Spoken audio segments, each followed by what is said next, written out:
Sunday morning.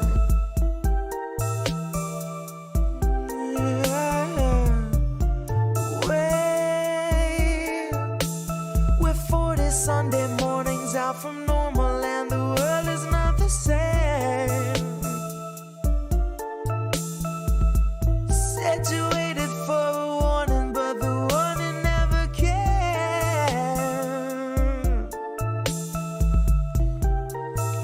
Don't shine a light in my face.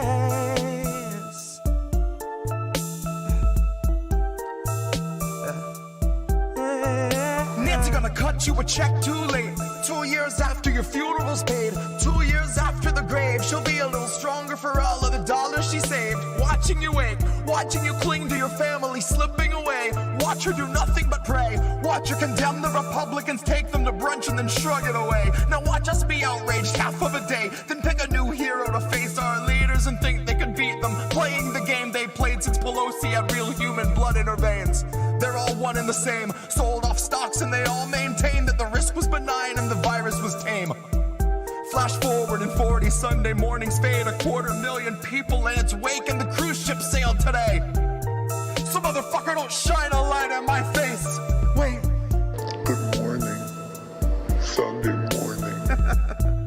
Good morning. Wait. Sunday morning. We're 40 Sunday mornings out from normal and the world is not the same. Said you waited for a warning, but the warning never came.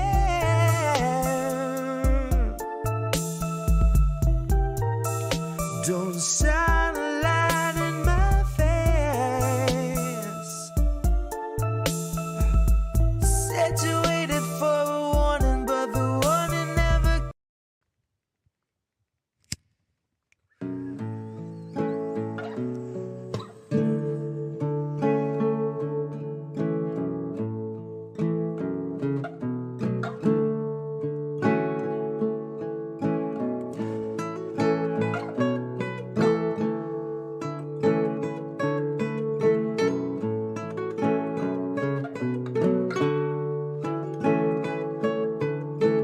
Read my lips, brand new taxes, starving all the billionaires and neutering their Visa Maxes. Topple Congress off their axis, mobilize the homeless, give them axes, call it praxis. Chop a couple limbs off the legislative branches. We'll show you the difference between air as a human right and guaranteed oxygen access. Octogenarians who barely know what day it is are culling countless citizens while sitting on a dais made of ignorance that was built on the graves of the slaves made to labor for its self-declared significance. And all to build a Congress full of millionaires who make their fortunes insider trading while they shit on all the indigent. So I got a bone to pick with our leaders and I'll start with the ligaments. Pick right through the muscle, dig the marrow out and serve it to the unhoused millions living in their minivans or watching their belongings get evicted from their tenement. I have a dream where we breach the walls of Congress and just let them in. And what happens next will survive in only text, cause there won't be any evidence. There will only be that heavy kind of feeling that pervades a space where there has been a reckoning and you can feel its remnants. Let any man who enters seeking power know that those who came before him suffocated on their eminence. That there once was a seal on the wall, but we quartered it and scattered all the pieces that it might prevent its semblance. And so we end the great experiment. We'll take all your billions, leave you 2 coins for the ferryman. Leave you drifting on a Dutchman floating derelict among the wretched seraphim. For holy is the hand that wiped the land clean of those who pose as gentlemen. That's my time, honey, cue the thunderclap and strike the theremin. And so we end the great experiment. Give you 2 coins for the ferryman.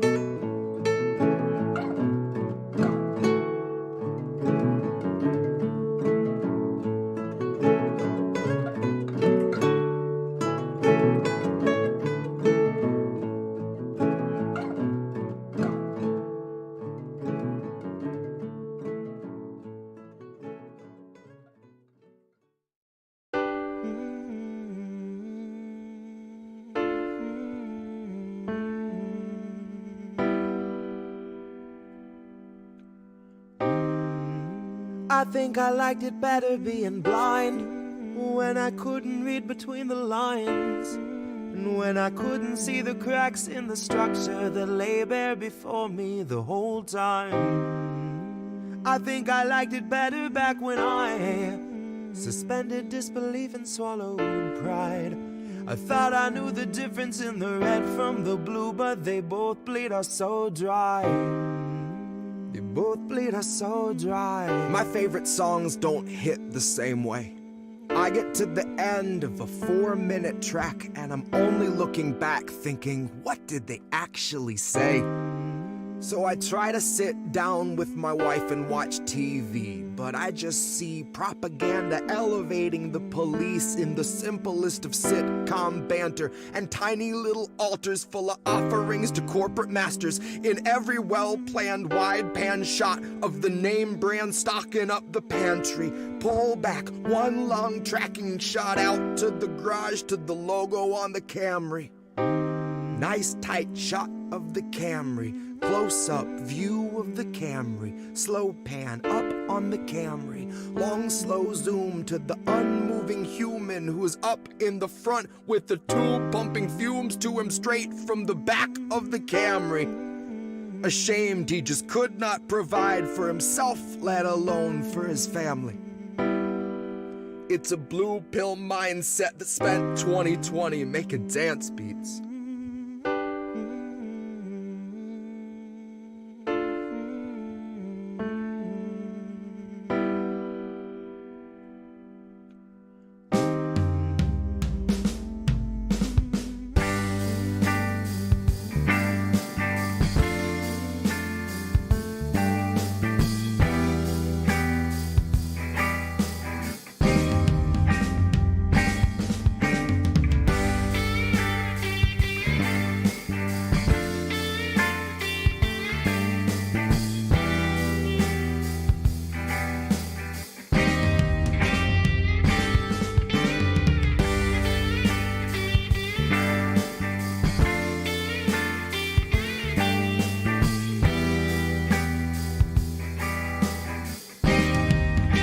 I think I liked it better being blind, when I couldn't read between the lines, and when I couldn't see the cracks in the structure that lay bare before me the whole time.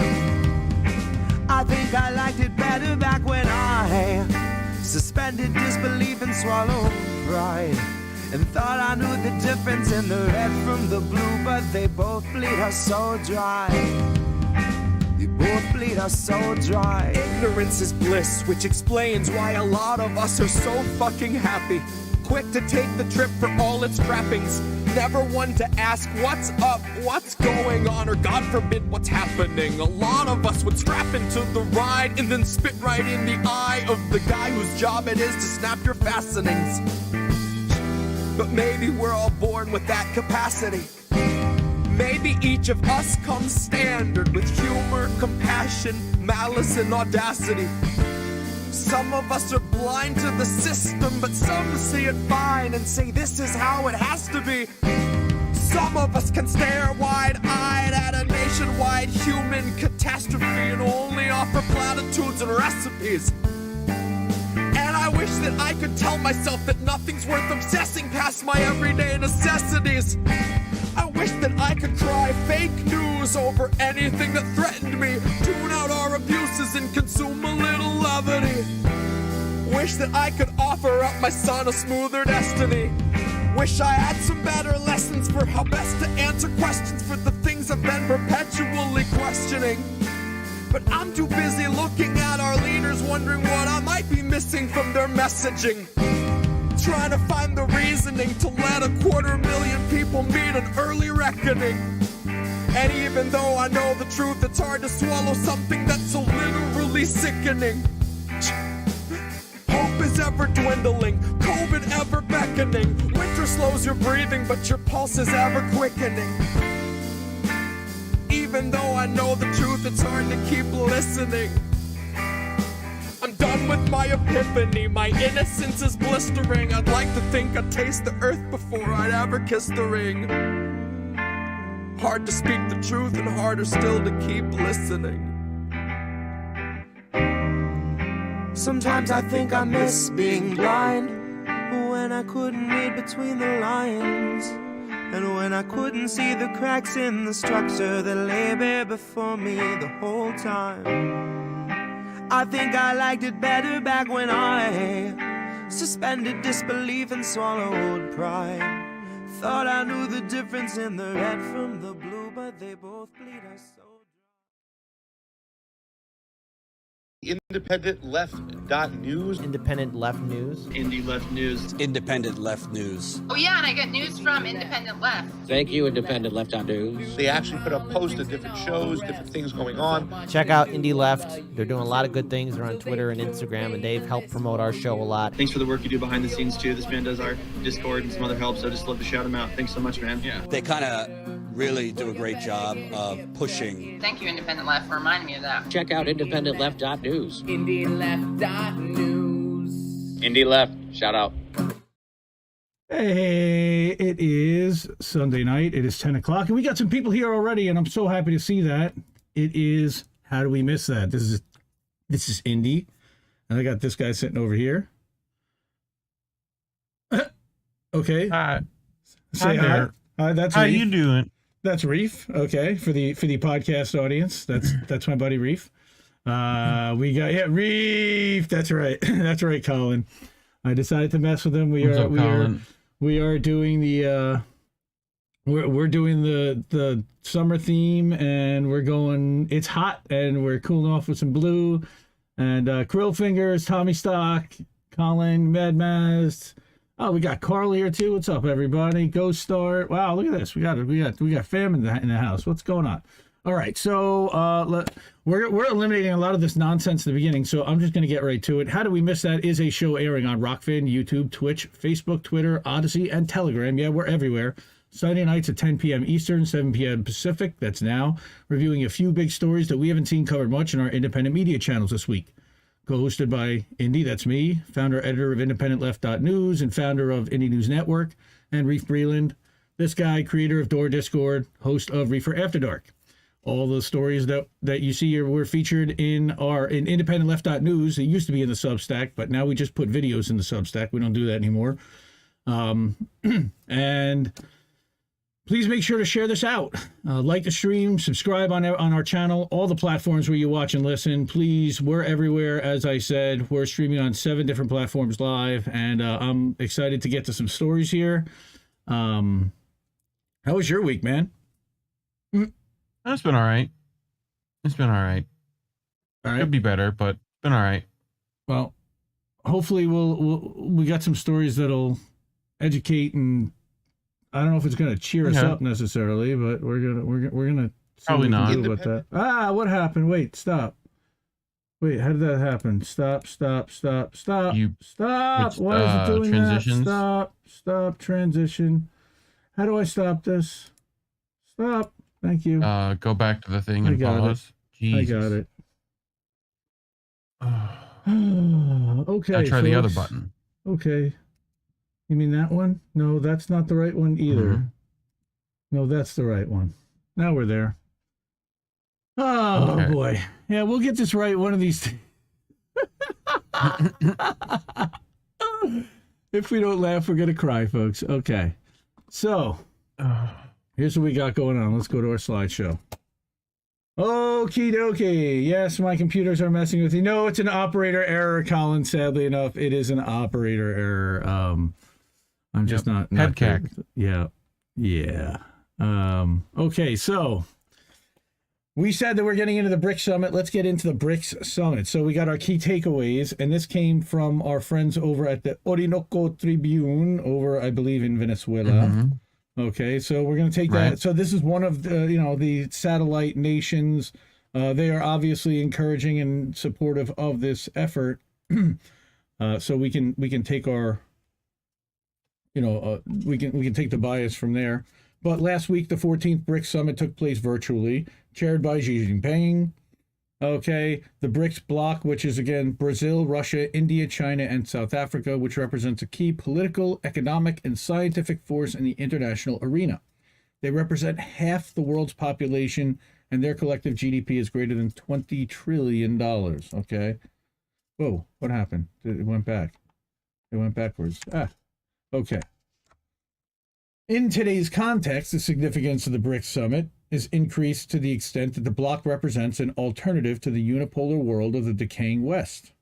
What follows are some of the key points from the summit in Beijing.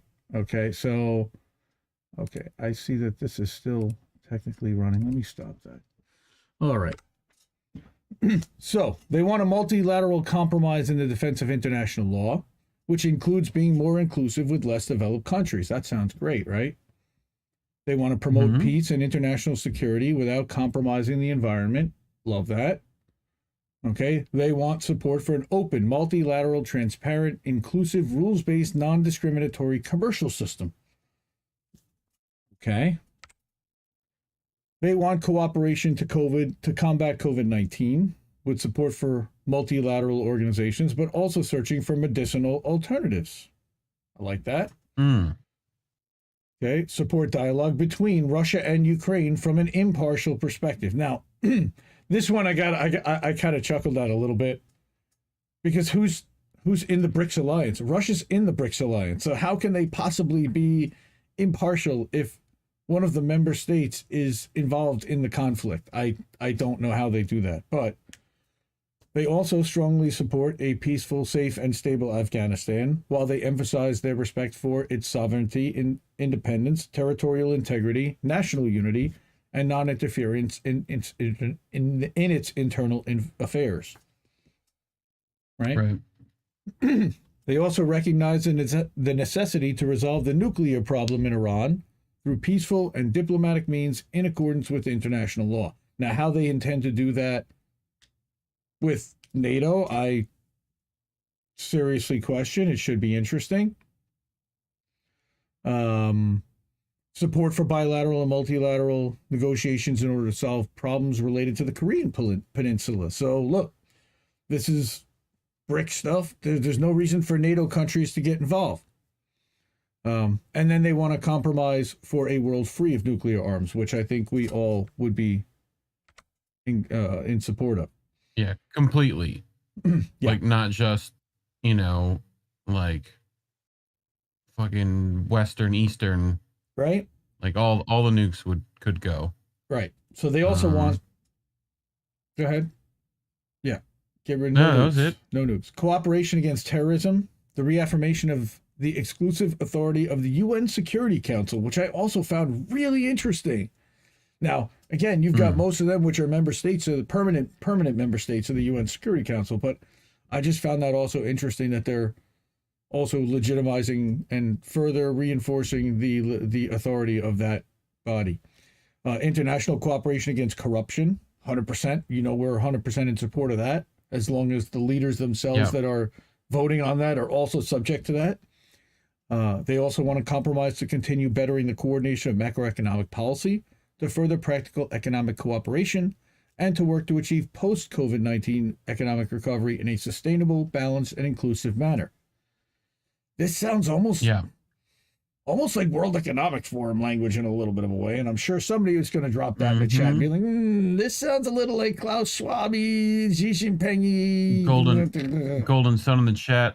The World Development Bank has funded 80 projects. Bingo. Okay. Apparently.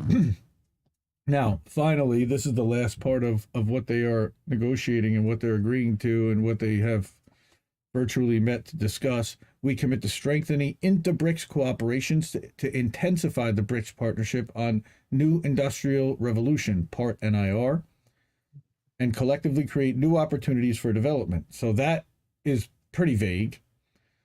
Then they also say that they encourage the BRICS interbank cooperation mechanism to continue playing an important role in supporting BRICS economic and trade cooperation. They're essentially getting off the petrodollar, is what it sounds like to me.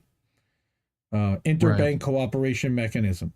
So is the ruble the base? Maybe all five of them are the base, and they become like, and they normalize like a Five Eyes sort of. Yeah. Opposition to green commercial barriers and support for coordination on this issue. So again, they want to eliminate barriers for green commercial type of projects. Again, little World Economic Forum-y. And then cooperation in agriculture. Incredibly vague. What does that mean? So I had some questions with regard to this article and regard to some of the findings. Again, you're talking about world leaders from some of these major countries that are getting together. Yeah, there's going to be a lot of questions that are to be asked. So I just thought it was really important to cover that and to go over some of the things that they talked about. Again, UN Security Council, really important. Cooperation against corruption, super important. Okay. Did it say what BRICS standed for? At like the top of the article, probably. Yeah, okay. So Russia, India, China, and South Africa. Got it. Okay. And yeah. Half the world's population and more than $20 trillion worth of GDP. And will also likely involve much of Africa going forward. Right. Especially with like how China has been interacting with them recently. Right? Yeah. Okay. Cool. Sounds scary for us. Yeah, that's not so great for the West. But this is a counter to NATO. This is what happens when you have a NATO type organization that exists for so many years, and they're effectively, now talking about adding Argentina and Pakistan and some of the other Asian nations, and basically eliminating the Anglo nations, the European and West, and of course, their satellites that go with that. So, it's Nee's Garden. Hang on, man. What's going on? How you doing, man? Good to see you in the chat. Okay, so we have got, let's see, 3 more. I've got a couple of 2 short stories and 1 not so short story. Let's see who's in the chat. We got Warren here, Lula. Oh, everybody's here. This is so cool. Hi, everybody. Golden Sun, Mr. Golden Sun, please shine down on me. And then we got Aussie Oracle and Fred Edward over on the Rockfins. Nice. Get over to the Rockfin. Get to the Rockfin. Rockfin.com/IndieLeftNews. It's only on Indie Left News. Fanto's there also. What's going on? We got Oz here. Nice. This is so cool. Love it, love it, love it. All right, so let's get to the next story. Okay. Nice. You taking rips? We got some rips going on. Nice, nice. All right, so let's get to the diddly doo. Actually, we already had a diddly doo there, and we can move to BAP. All right. Oh, I have to actually go to the other one, to the scroll on this one, because there are, as it turns out, let me go back to the 2-shot. As it turns out, there are green... there's green links, and we use a green screen in order to do that. So instead, what I'm going to do is bring this up, turn the slideshow off, and let's go back. Okay, here we go. So this is a ProPublica article that came out this week about 10 ways that billionaires avoid taxes on an epic scale, right? And this is, again, not really too surprising. Oh, Crab's here too, right. Shout out to Crab for the thumbnail. So, 10 ways billionaires avoid taxes on an epic scale. After a year of reporting on the tax machinations of the ultra-wealthy, ProPublica spotlights the top tax avoidance techniques. That's a tongue twister right there. That provide massive benefits to billionaires. Also a tongue twister. Massive benefits to billionaires. Alliteration. It sure is. Now, again... this is a great little image. You got the eye, and you got all the that's Steve Ballmer and a couple of billionaires that you don't know. Of course, there's Bezos and Buffett back there, and fucking Bloomberg. I think that's Bloomberg with a thing. All right. So anyway, this guy Paul Kiel, he wrote a really good article here. This is part of a series called The Secret IRS Files. They've been doing this research for a while, and all the research is public. They're a badass organization. I have some questions on their election coverage, but they do some really, really good work. So, last June, drawing on the largest treasure trove of confidential American tax data that's ever been obtained, ProPublica launched a series of stories documenting the key ways of the ultra-wealthy, how the ultra-wealthy avoid taxes, strategies that are largely unavailable to most taxpayers. Marked the first anniversary of the launch, we decided to assemble a quick summary of the techniques, all of which can generate tax savings on a massive scale, revealed in the series. Now, again, our MMT folks and friends will scream, taxes don't fund spending, and they may or may not. But what they do get is the ultra wealthy to pay their fair share, and it normalizes it counters the ledger and stops them from wealth hoarding. So the first one would be the ultra wealth effect, and what they're calling. Okay, so their first story unraveled how billionaires like Elon Musk, Warren Buffett, and Jeff Bezos were able to amass some of the largest fortunes in history while paying remarkably little tax relative to their immense wealth, and they did it in part by avoiding selling off their vast holdings of stock.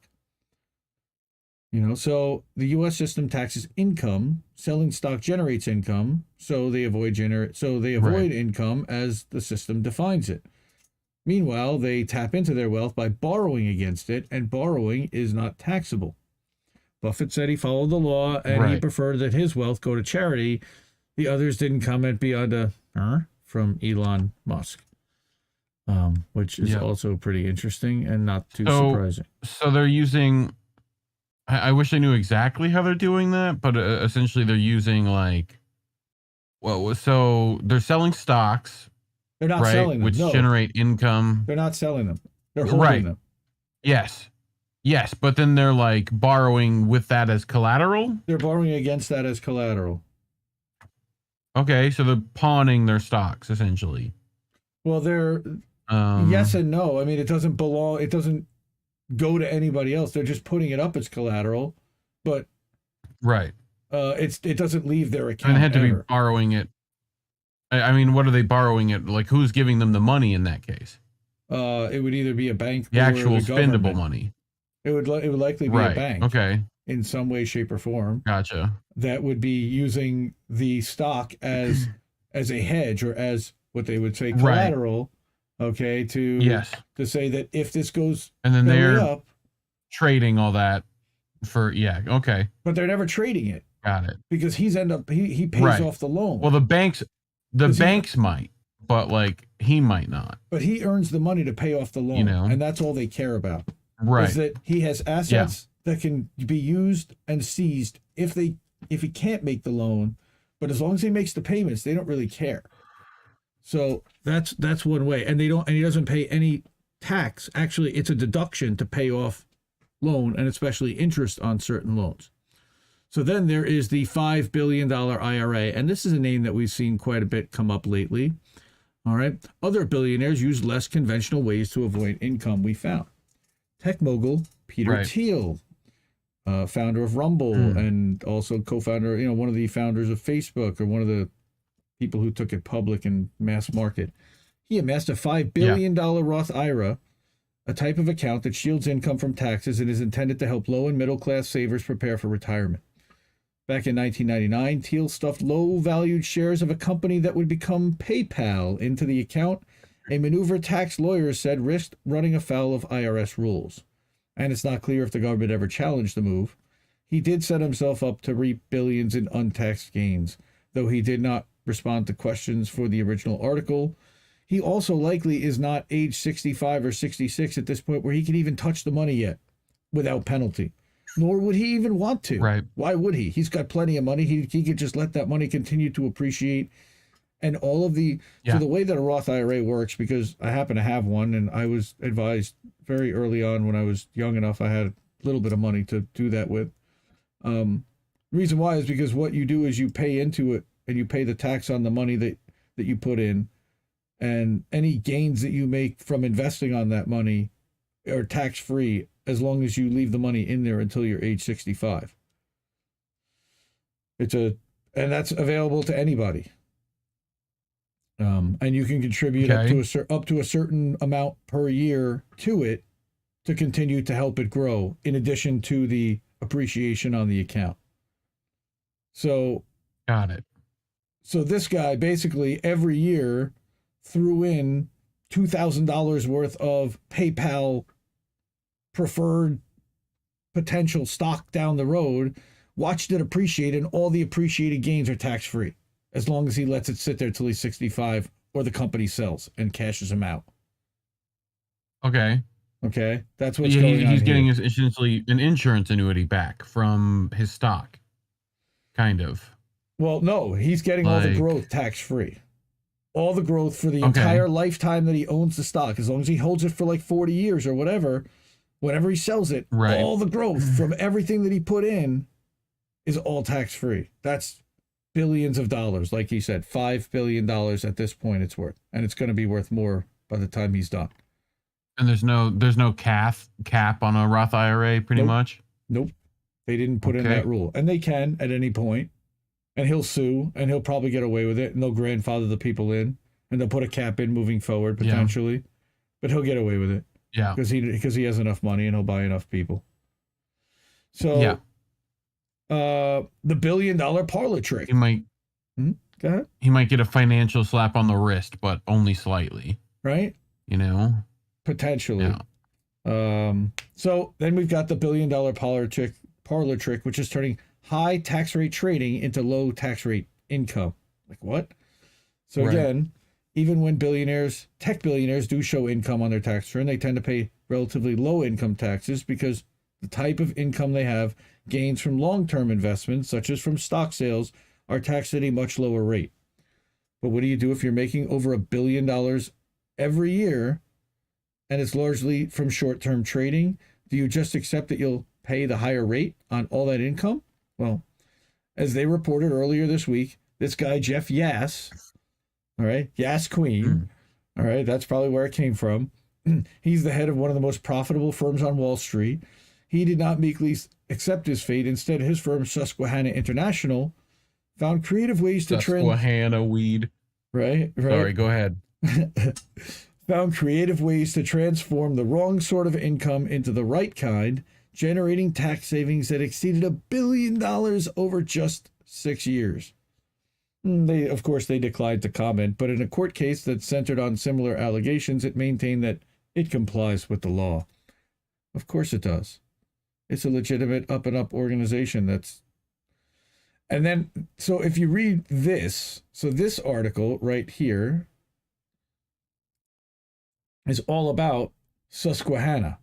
Meet the billionaire and rising geo. So this thing, you can go down rabbit hole after rabbit hole after rabbit hole and learn about all these scumbags and all these billionaires and how they operate. And then, of course, you've got the magic of sports ownership, where you will make money while legally reporting losses. Right? Right. So the tax code offers business owners a slew of methods to erase income through deductions. None more awesome than buying a sports team, as Steve Ballmer learned from buying the Clippers. The Clippers. He paid $2 billion. It doesn't matter whether the team's actually profitable and growing in value. It can still be a write-off. In some cases, they found owners could effectively deduct a given player's contract not once, but twice. They're allowed to take deductions comparable to those for factory equipment that loses value as it ages, even as teams almost inevitably gain in value. That's one reason owners tend to pay far lower tax rates than the athletes they employ, or even the people serving beer in the team's stadium.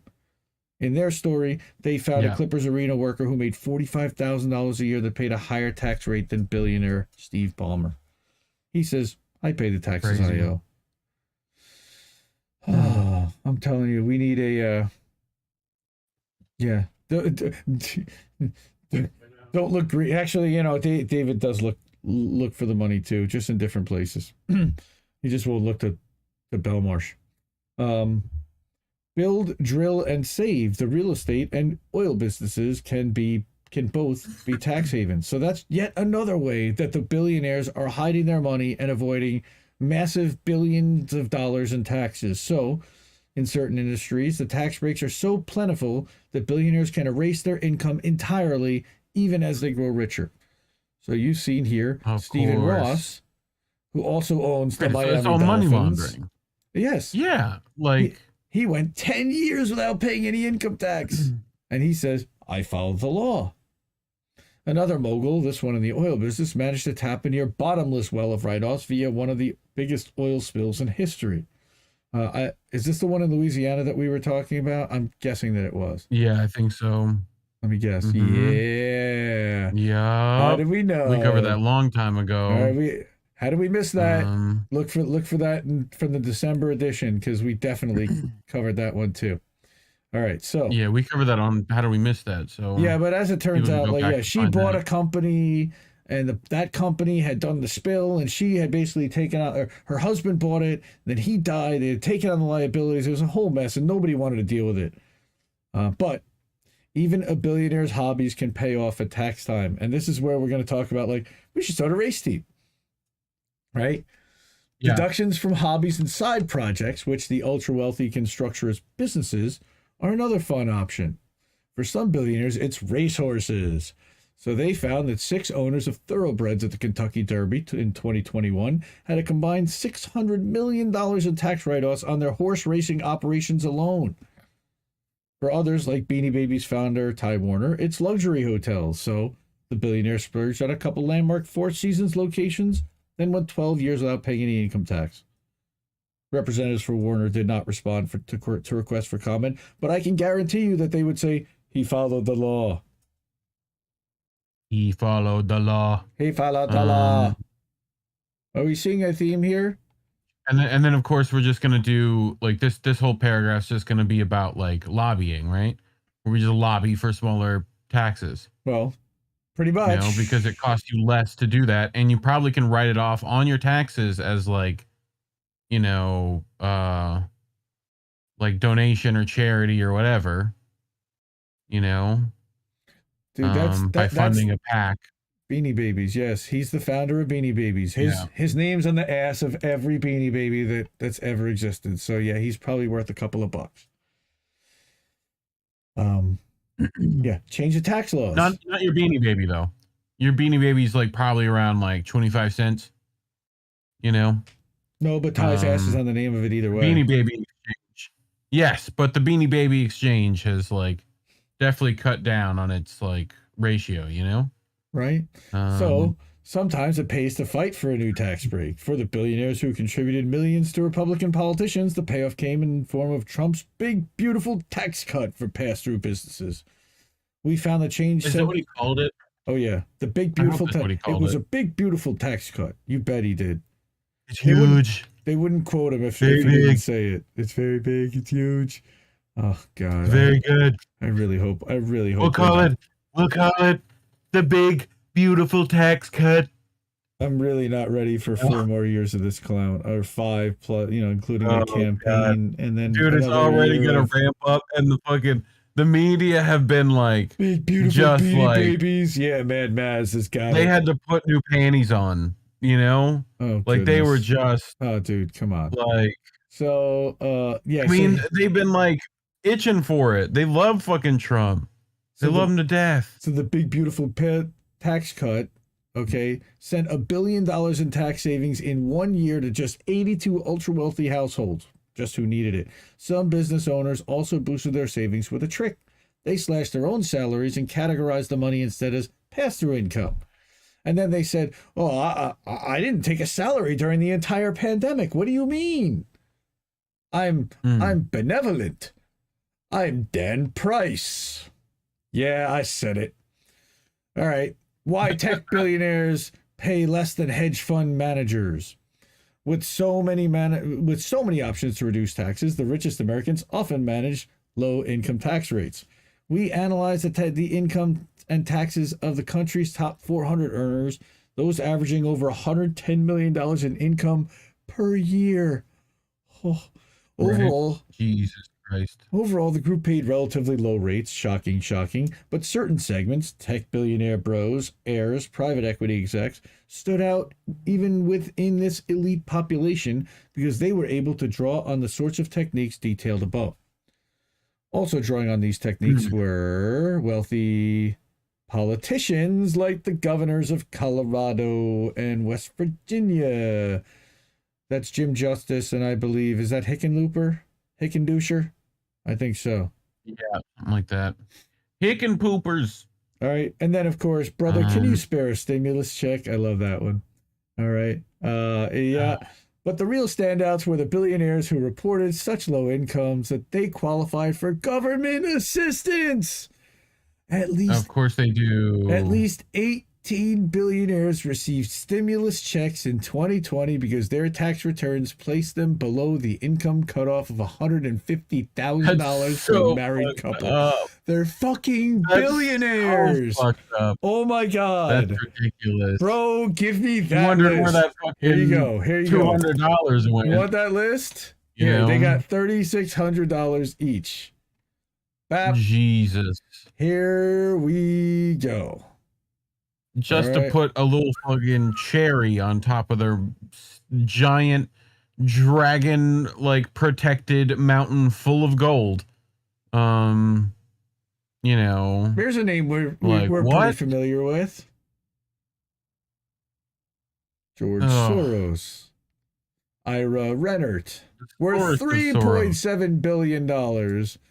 His 62,000 square foot Hamptons home is one of the largest in the country, so he was unlikely to get cabin fever during the lockdown, let alone have trouble buying food. This reads like Lifestyles of the Rich and Famous. I need Robin Leach to read all of this. Yes. Right. Robin Leach. Or at least Robin Williams. Robin Leach. Okay. People. What? Oh, hi, Nancy. Oh, goodness. She belongs in there, too. So, trust this. How wealthy families pass billions to heirs while avoiding taxes. Of course, through trusts. The holes in the estate tax we found are even more remarkable. There are well-worn ways to make sure Uncle Sam doesn't get a cut of a fortune being passed on to heirs. And this fortune, and the most common is through a trust. How common, no one can say, but we found evidence that at least half of the nation's 100 richest individuals had used estate tax dodging trusts.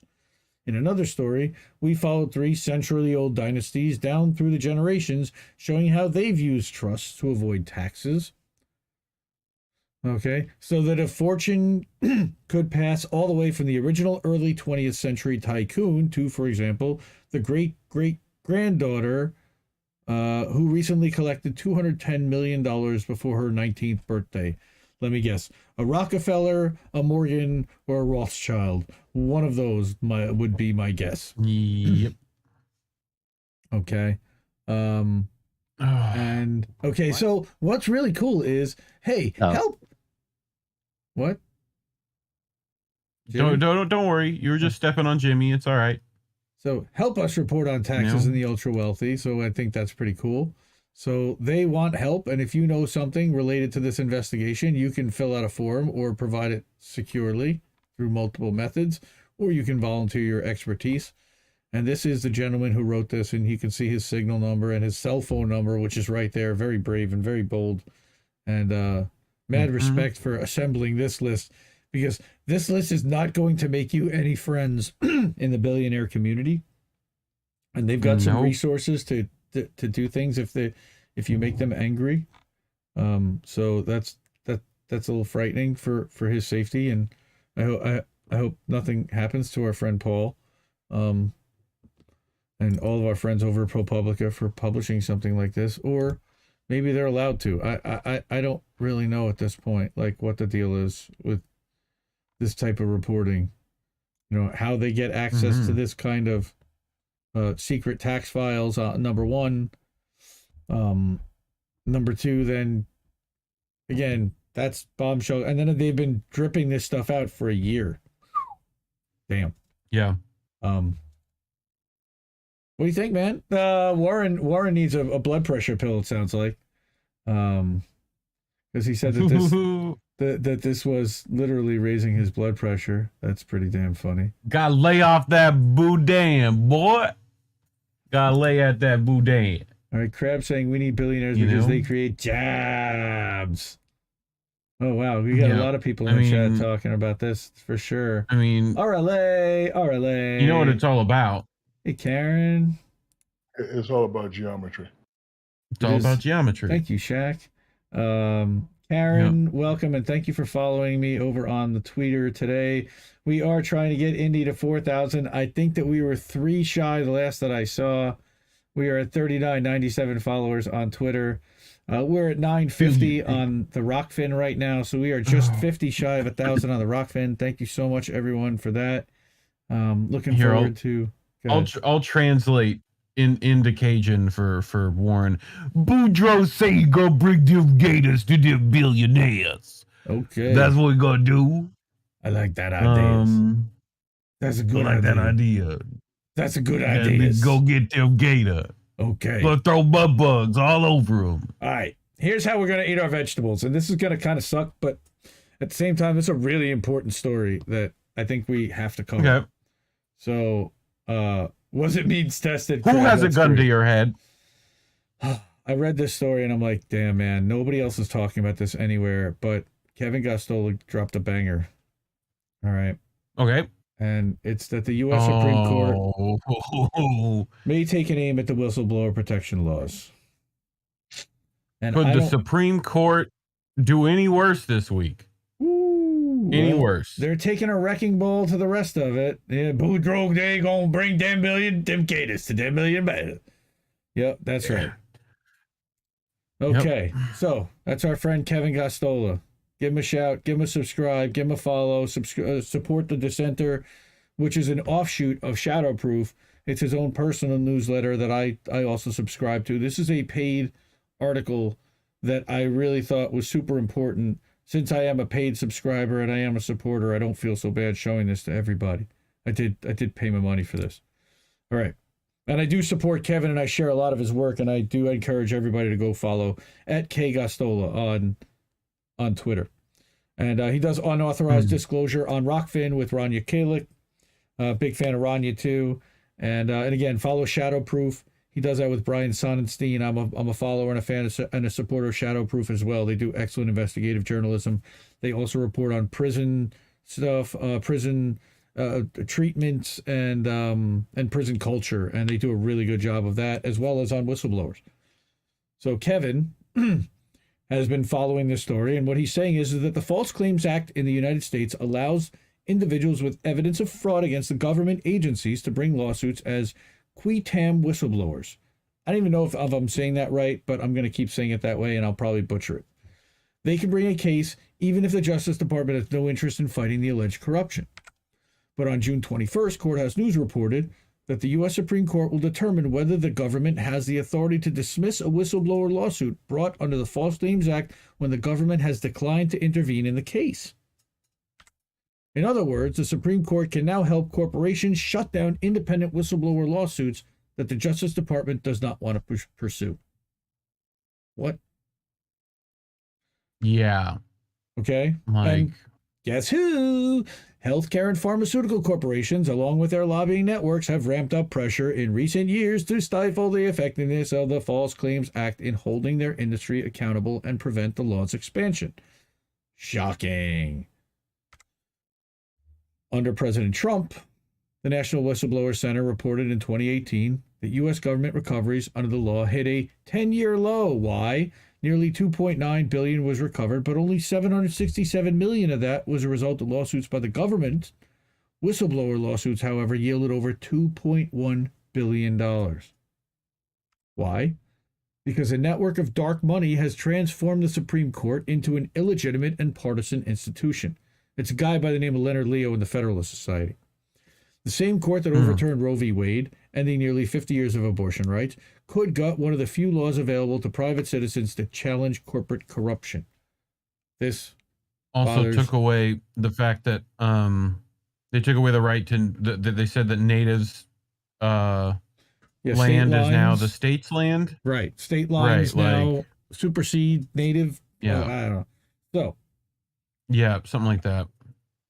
We are pushing complicit government agencies to act. President Abraham Lincoln signed the first False Claims Act in 1863 during the U.S. Civil War. It became known as the Lincoln Law. Why? Because according to Tom Mueller, who was author of Crisis of Conscious Whistleblowing in an Age of Fraud, so he wrote a book about this, the law was intended to stop Army and Navy contractors from stealing taxpayer dollars, but also to push complacent or complicit government agencies to act. So if the government and the Justice Department wasn't acting, it was up to these private agencies or private citizens to bring this lawsuit against these corrupt contractors to the government. The U.S. did not have a Justice Department then, he noted, this Mueller. And I thought it was Robert Mueller, but it's not. It's the author. But what the Lincoln Law did was empower individuals to prosecute fraud with or without the government's participation. Offending contractors could be fined $2,000 for each misrepresentation or false claims that they made when requesting payment from the government. The law was gutted by Congress in 1943 because the Justice Department claimed that it didn't need the assistance of whistleblowers when prosecutors already knew about the fraud. And as Republican Senator Chuck Grassley recalled, this led to absurd results that only hurt the taxpayer. Well, of course he did. He's a corporate suck-up senator, right? Yeah. So Grassley, who's an advocate for the law, of course, said it basically meant that all whistleblower cases were blocked, even cases where the government only knew about the fraud because of the whistleblower. Well, that's no good.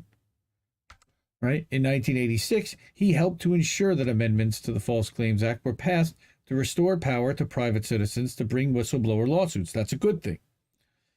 It ensured that whistleblowers would receive a reward in return for risking their career or legal jeopardy. However, in order to convince President Ronald Reagan to sign the amendments into law, Grassley and other senators had to overcome institutional opposition within the Justice Department.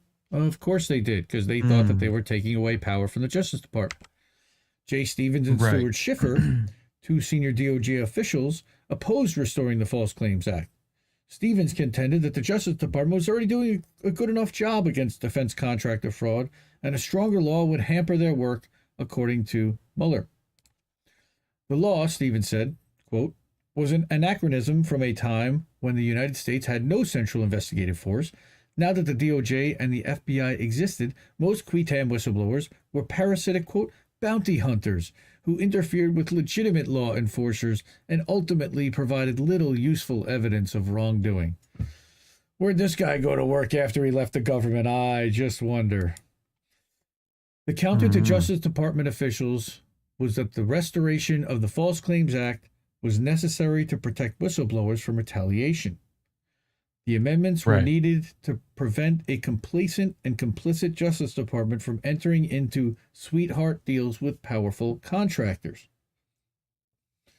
No, we've never seen that happen before, right? No. So what it's being presented as is a devastating threat to the executive's constitutional authority. The Justice Department officials remained opposed, even though Reagan declined to veto the amendments. In 1989, they argued to the U.S. Supreme Court that the law was unconstitutional. Okay. Here's a name you know, Bill Barr. Yeah. Who later became Attorney General under Trump, was the Assistant Attorney General at the time. He contended then that the False Claims Act represented a, quote, devastating threat to the executive's constitutional authority and to the doctrine of separation of powers, unquote. He objected to how Congress empowers citizens to help stimulate government action against fraud. Quote, there's been a massive upsurge in qui tam actions. Over 150 suits have been filed. Well, that's because there's been a mass upsurge in government corruption, you clown. These actions have disrupted the civil and criminal enforcement activities of the department. Yeah, because you're rife with corruption. Oh. They've also undermined the executive's ability to administer complex procurement contracts and in some cases have caused serious national security concerns. Yeah. Right? The 1986 amendments have also spawned the formation of full-time bounty hunting groups, ersatz departments of justice that go about prosecuting civil fraud actions in the name of the United States. So basically ambulance chasing lawyers who are looking for these fraud cases, and because there's so much of it, they're bringing these cases all day long and the Justice Department can't keep up. Well, guess what? The Justice Department can't keep up. Bill Barr was worried about groups representing whistleblowers who could collect up to 30% of any recovery because their effectiveness put the Justice Department to shame. He was ultimately unsuccessful in persuading the Supreme Court to neuter the False Claims Act at the time. However, 3 decades later, Barr was at it again in his position as Trump's Attorney General. The Justice Department dismissed an increased number of false claims cases for the reasons that Grassley believed had nothing to do with the merits of the cases. It seemed prosecutors were intent to discourage whistleblowers and undermine efforts to root out serious fraud. What a surprise. Why don't you, forget that ever happened now? All right? Bloomberg Law reported that the Justice Department moved to dismiss, quote, at least 14 cases involving pharmaceuticals. 11 of the cases were brought by the National Healthcare Analysis Group, which alleged violations of anti-kickback laws that prohibit improper marketing of drugs to medical professionals. They were viewed as a bounty hunting group, so we can't really pay attention to what they're doing. The National Whistleblower Center called attention, right? Go ahead. It's just like the stuff they're willing to just say out loud is... They don't care. Yeah, anyway. Again, who's stopping them? I know. This is the Attorney General. So I know. They're the authority in their mind, right? All right. So the National Whistleblower Center, called attention to the fact that the Justice Department was attempting to dismiss a case against the pharmaceutical corporation known as Gilead Sciences. A whistleblower accused the corporation of manufacturing drugs with contaminated ingredients from China, and unusually, the Justice Department maintained it would just be too costly to pursue the lawsuit. So it didn't. China. Grassley and a bipartisan group of senators tried in 2021 to correct the issue of dismissals by the Justice Department by creating a test. Prosecutors would be required to identify a valid government purpose and a rational relation between dismissal and accomplishment of that purpose. Right? So the whistleblower would then have the ability to challenge the dismissal by demonstrating that the dismissal was fraudulent, arbitrary, and capricious or illegal. But Big Pharma succeeded in blocking the amendments from inclusion in the 2021 infrastructure bill that passed. It was a major loss for whistleblowers. Fuck, dude. Jesus Christ. Quote, by raising false flags about these amendments and locking progress through complex and endless court cases, unquote, the National Whistleblower Center warned an anti-whistleblower victory, which could open the floodgates for future attacks on these highly successful whistleblower protections, were secured by lobbyists. And here's where we find out why. Records, settlements, and rewards under the False Claims Act. Here's where the donors are getting involved, and they're going, this ain't cool. During the past 5 years, lawsuits against the False Claims Act that are backed by corporate interests have sought to amplify uncertainty around the Supreme Court and lower courts' interpretation of provisions in the law. Each million spent on these efforts is intended to stall the progress of whistleblowers courageous enough to take a stand against corporate influence and power. I'm going to say that again. Each million spent on these efforts is intended to stall the progress of whistleblowers courageous enough to take a stand against corporate influence and power. GlaxoSmithKline, a major pharmaceutical corporation, was hit with a record $3 billion fine in 2012 after marketing their drugs for unauthorized uses and cheating the U.S. government's Medicaid program. The result was a whistleblower reward of $250 million, which 4 individuals split. What the fuck? Faced with allegations that it sold toxic mortgage-backed securities and other financial products in the run-up to the 2008 economic crash, Bank of America agreed to a record settlement with the U.S. government of $16.65 billion in 2014. 3 whistleblowers and 1 firm shared a $170 million reward in that case. Jeez. That's not 30%. That's like no some odd percent. In this case, again, $3,250,000,000. That's not a third either. But they're still making nice coin. Now, people are getting angry, obviously, over the $170 million and the $250 million that's going to the individuals, and of course, the massive fines that's happening in the first place.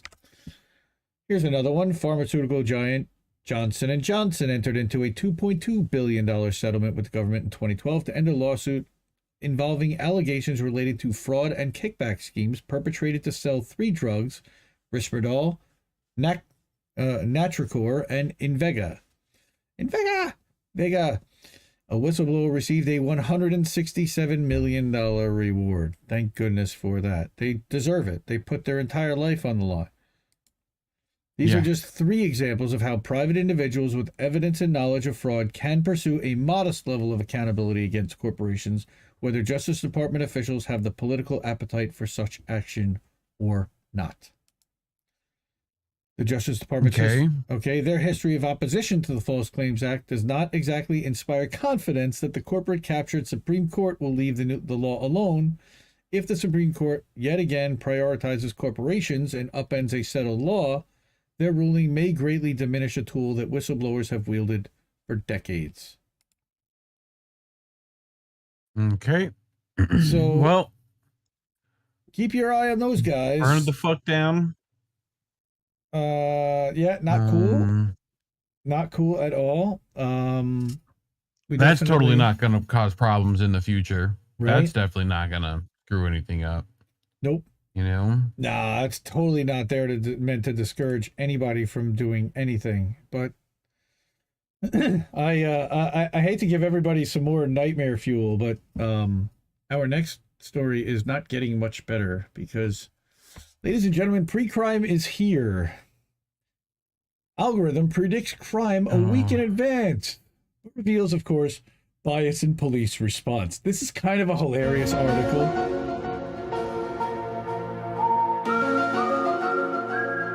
Nice. What? Yeah. There we go.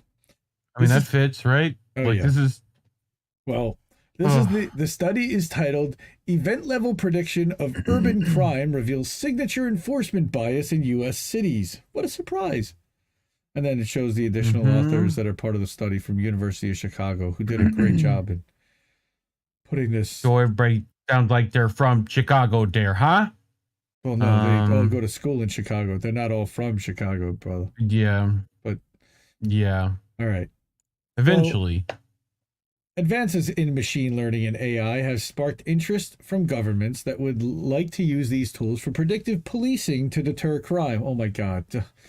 Early efforts at crime prediction have been controversial, however, because they do not account for systemic biases in police enforcement and its complex relationship with crime and society.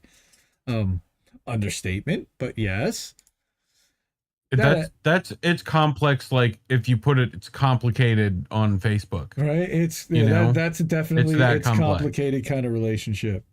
Okay. Data and social scientists from the University of Chicago have developed a new algorithm, thank you so much, guys, that forecasts crime by learning patterns in time and geographic locations from public data on violent and property crimes.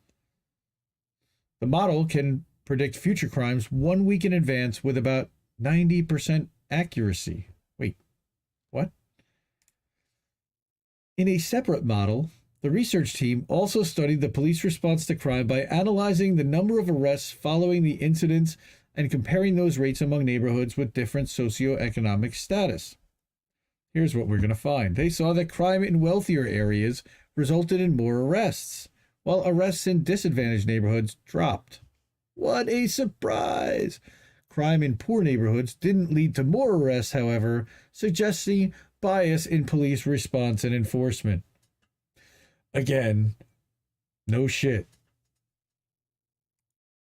What we're seeing is that when you stress the system, it requires more resources to arrest more people in response to crime in a wealthy area and draws police resources away from lower socioeconomic status areas, said the PhD at University of Chicago, and I'm not going to butcher his name.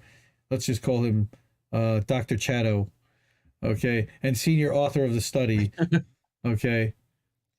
Dr. Chato. All right, so this tool was tested and validated using historical data from the city of Chicago around 2 broad categories of reported events. I'll bet our friends over at Chicago Corner would be very interested in this story. Violent crimes, of course, which are homicides, assaults, and batteries. Okay, and property crimes, burglaries, thefts, and motor vehicle thefts. The data were used because they were most likely to be reported to police in urban areas where there is historical distrust and lack of cooperation with law enforcement.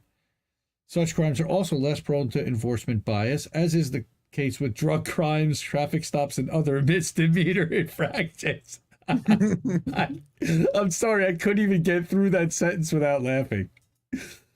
Seriously, guys? Yeah. That's Kitty. That's right, Warren. Kitty. Okay. Previous efforts at crime prediction often use an epidemic or seismic approach where crime is depicted as emerging in hotspots that spread to surrounding areas. These tools miss out on the complex social environment of cities, however, and don't consider the relationship between crime and the effects of police enforcement. Well, yes. So the new model isolates crime by looking at time and spatial coordinates of discrete events and detecting patterns to predict future events. So it divides the city, here's where we go, into spatial tiles. It's basically Minecrafting the city, roughly 1,000 feet across, and predicts crime within these areas instead of relying on traditional neighborhood or political boundaries, which are also subject to bias. Right, so they're algorithmically got it. And so of course it would be the spots that are like, poor. Well, actually, but what it's saying is that it's identifying more crime in the wealthier areas, which is taking away from the ability to police in the poorer areas. And that's what they're claiming here. So hence the need for more cops. No. Oh, God, no. The model performed just as well with data from 7 other U.S. cities. That's really interesting. Okay, Atlanta, Austin, Detroit, L.A., Philadelphia, Portland, and San Francisco. So they demonstrate that the importance of discovering city-specific patterns for the prediction of reported crime, which generates a fresh view on neighborhoods in the city, allows them to ask novel questions, and lets them evaluate police action in new ways. Oh God, this is just dystopian. This is setting up for the robot fucking dogs right here. Dr. Chato is careful to note that the tool's accuracy does not mean that it should be used to direct law enforcement. With police departments using it to swarm neighborhoods proactively to prevent crime. Like literally, I'm giving you a model to give you 90% chance to predict crime a week in advance, but don't use it, and it's not for the police to use. Instead, it should be added to a toolbox of urban policies and policing strategies to address crime. Are you kidding me? Horrifying. Now, we created a digital twin of urban environments. If you feed it data from what happened in the past, it'll tell you what's going to happen in the future. It's not magical. There are limitations, but we validated and it works really well, Dr. Chato said.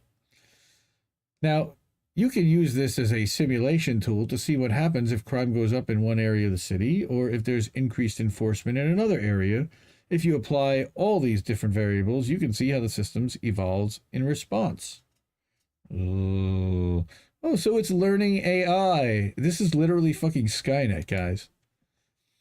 And that's the end of the fucking hour of nonsense from Indie. Holy crap.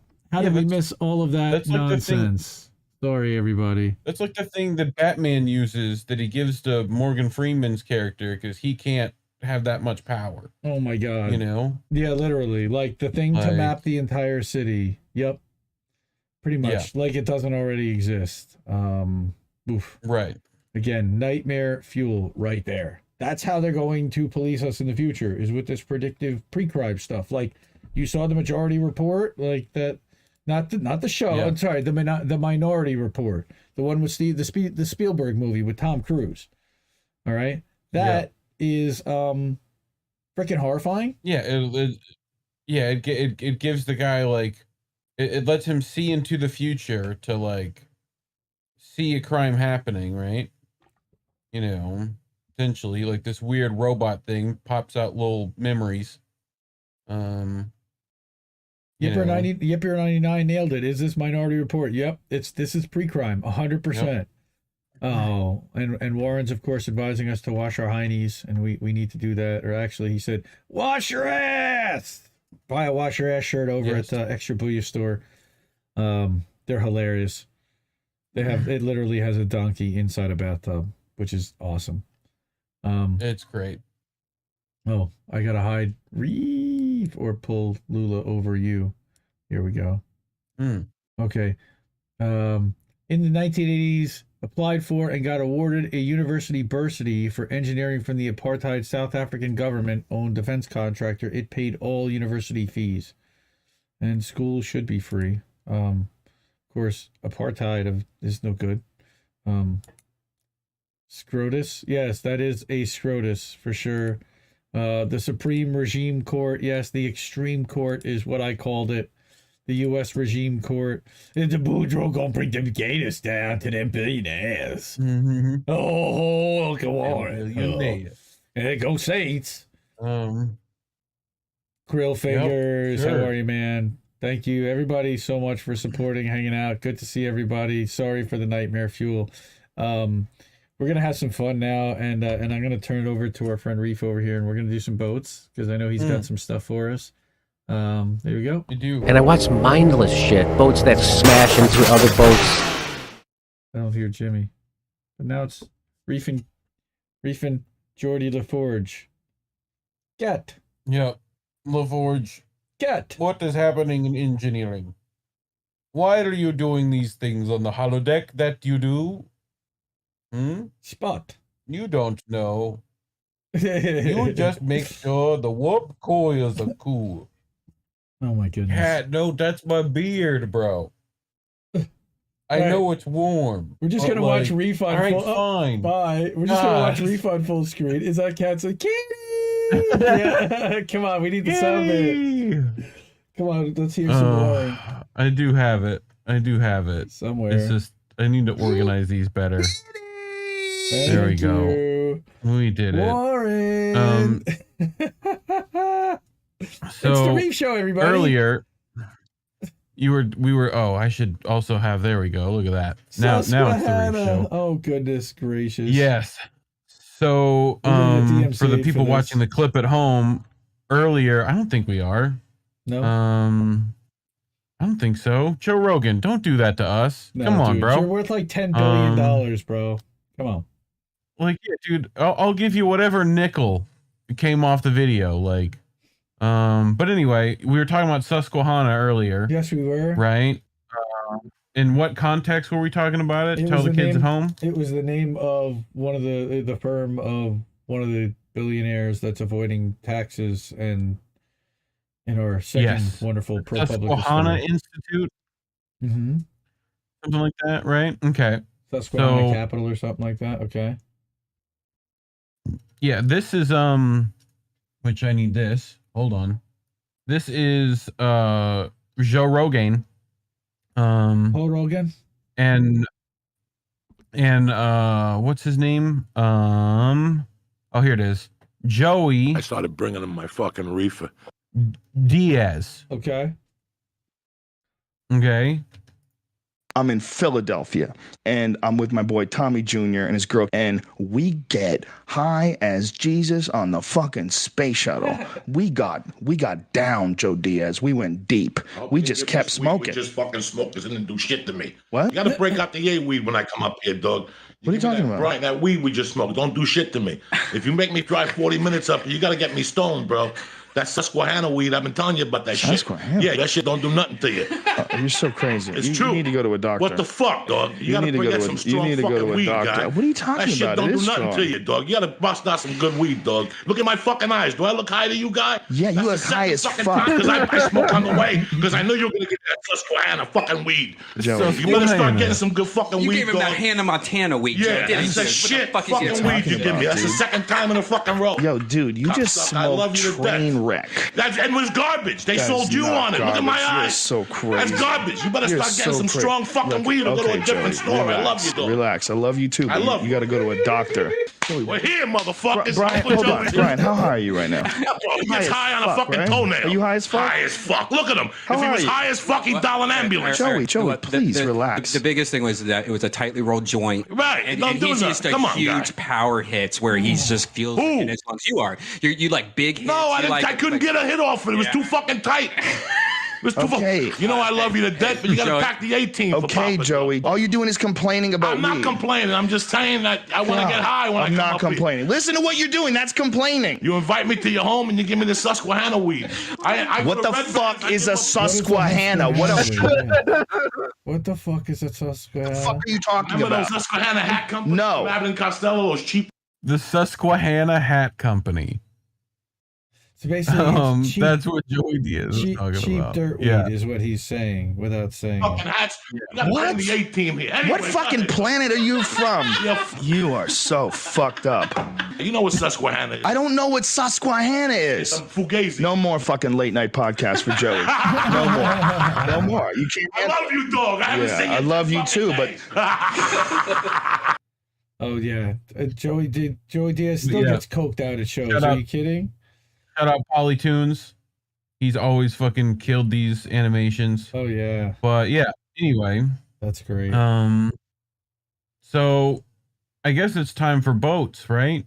We did the boats transition so people know boats. about the boats. Uh-oh. Everybody run, there's a boat. It's about to smash into another boat. Oh, bring it. It's pushing. It's pushing. Yeah, oh yeah. It's but pushing. realize the tonnages we're talking about. It's pushing. It's crashing. It's scraping against the side of the ship. Yeah, and it's pushing this whole like, you know. How about putting the engines in reverse, bro? MSC, that's a cruise liner. Yeah, he is. Dude, he's full reverse right now, I guarantee. You're in my spot, bro. You're in my spot. Hey. You're in my parking spot. Get out of my way. Get out of my way. That's the cruise liner saying, get out of my way. Yep. Wow.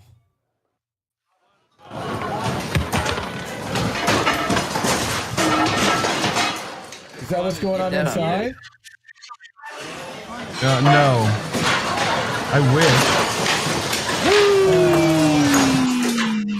Alright, it's time to abdicate here. That's a piano. Yeah. A grand piano that's bolted to the they were smart about that. They knew. Oh, Maron. Yow.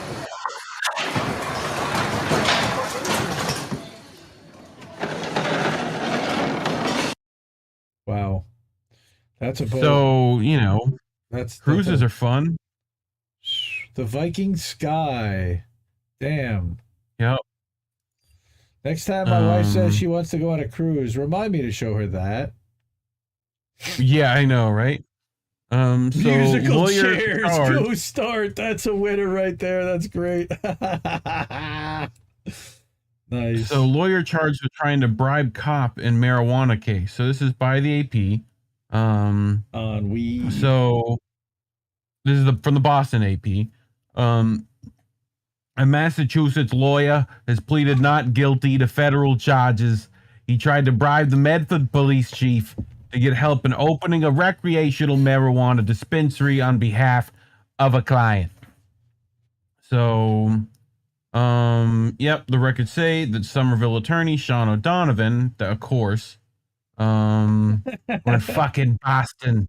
I'm surprised it wasn't Sully O'Donovan, Shauna. Like we're right out of the fucking Departed.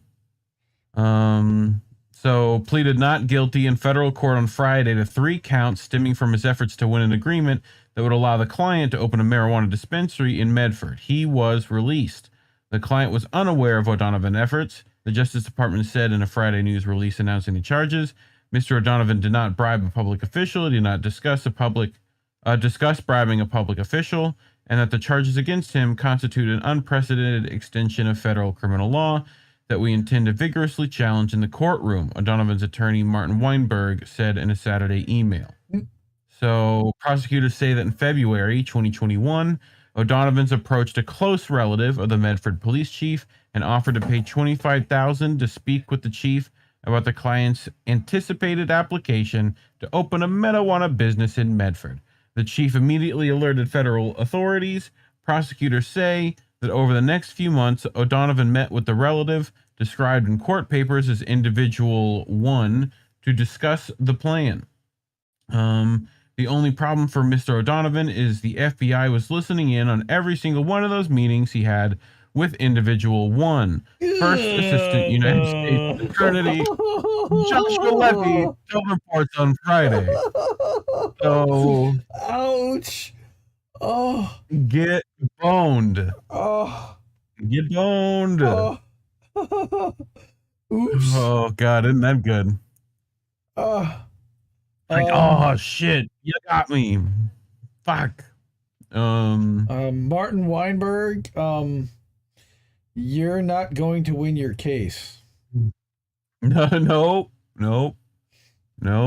Since his lawyer already pled guilty.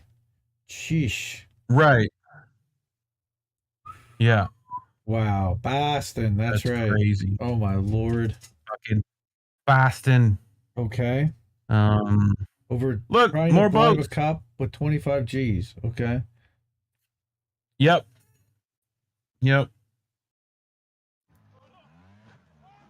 Wee. Oh no. I love. This is the motor. Yeah. Make Got the sure outboard crank side. Make sure you have control of it before you do that. Is it going to end up in the Oh, no, there you go. Control. Okay. And then it.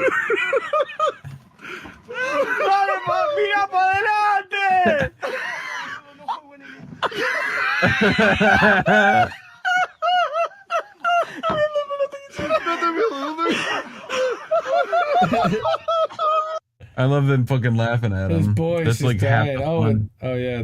That's wow. That's great. That's just funny. Children. Dad Zone. Dad Zone. Yay. Okay. Oh boy. This looks old. This looks like it could have been me. Oh, down. Oh, that will be a bloody nose. Wow, talk about delayed reaction. Bang. Yeah. Oh God.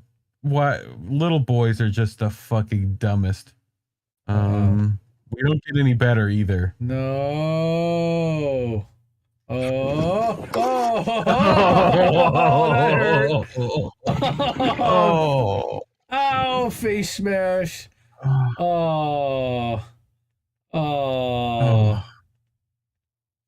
After spending all day with my kids, I just say, oh. I know, right? This one's good. Okay, and action. I thought you wanted to see the animals. I'm good. No. Oh, God.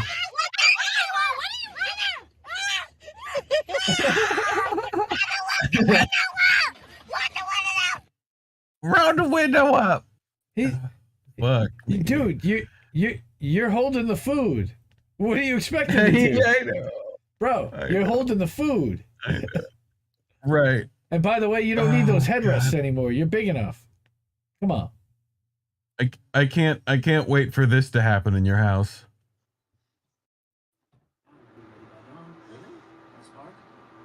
Pulling off eyelashes.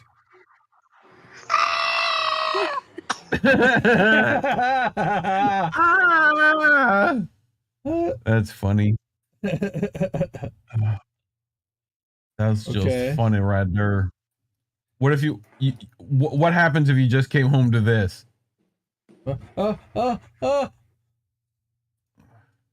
Like that screen is fucked up, son. It's not just the screen, but the speaker that he just threw at it. Yeah, and that's like one of the rears. That's like a bucket. Is it? It looked like a Sonos Series 1, but maybe not. Who's filming Maybe- that? well, That's that's right. like, Oh, that's got to be the nanny cam. That's got to be the nanny cam. Yeah, or something. Lauren. Because if there's anybody in the room watching that, but at that point, like, I might as well get it on film because nobody's going to believe that it was not those kids. Okay. So, look, it's baby feet. Oh. But like, watch. You'll tell me to turn it off soon. Uh-oh. Okay, well, no fix. No fix. No, why you do that? Stop it, baby. Oh, why are they doing that? Oh, no. God. Stop. I can't. I told you. Ah! Just naturally wants to go the other way. He just wants. He's putting it that way and like shoving it. Like, what is he doing? Oh God! It just fucking freaks me out. Like, it's just weird. Okay. Oh. Are we at Action Park? No. My poor baby. Okay. Uh-oh. Oh. What? Wait, was that on purpose? That must have been on purpose. Because somebody's got to teach that kid that's not how you're supposed to do it. Or maybe that is. Maybe that's what he wanted. He didn't seem to be too upset. He'll be all right. What in the Sam hell? So, okay, another nanny cam here. So there's the dad. Grabs kid out the door. Uh-oh. Right? Something's bad's about to happen. It's a earthquake. Holy shnikes. Here comes mom. And there's the old lady. Notice dad priorities. Well, dad was next to know? Kid. Yes. Yes. Yeah. I do not, Colin. Only like 85% of them. Only like 85% of them. Oh boy. And action. Ask me? Is the marker tip poisonous? Why would you ask me that question? Because I wonder what it is. Wait, what? You say? Look at Jazz and answer that question. Is the marker tip poisonous? Is what poisonous? A marker tip. I wonder what. I wonder if it's like poisonous. I mean, you're not supposed to eat it because I think if you eat it, you can die. But So like, obviously you can eat it, right? Exactly. Why would you ask if a marker tip? Look at that face. Oh.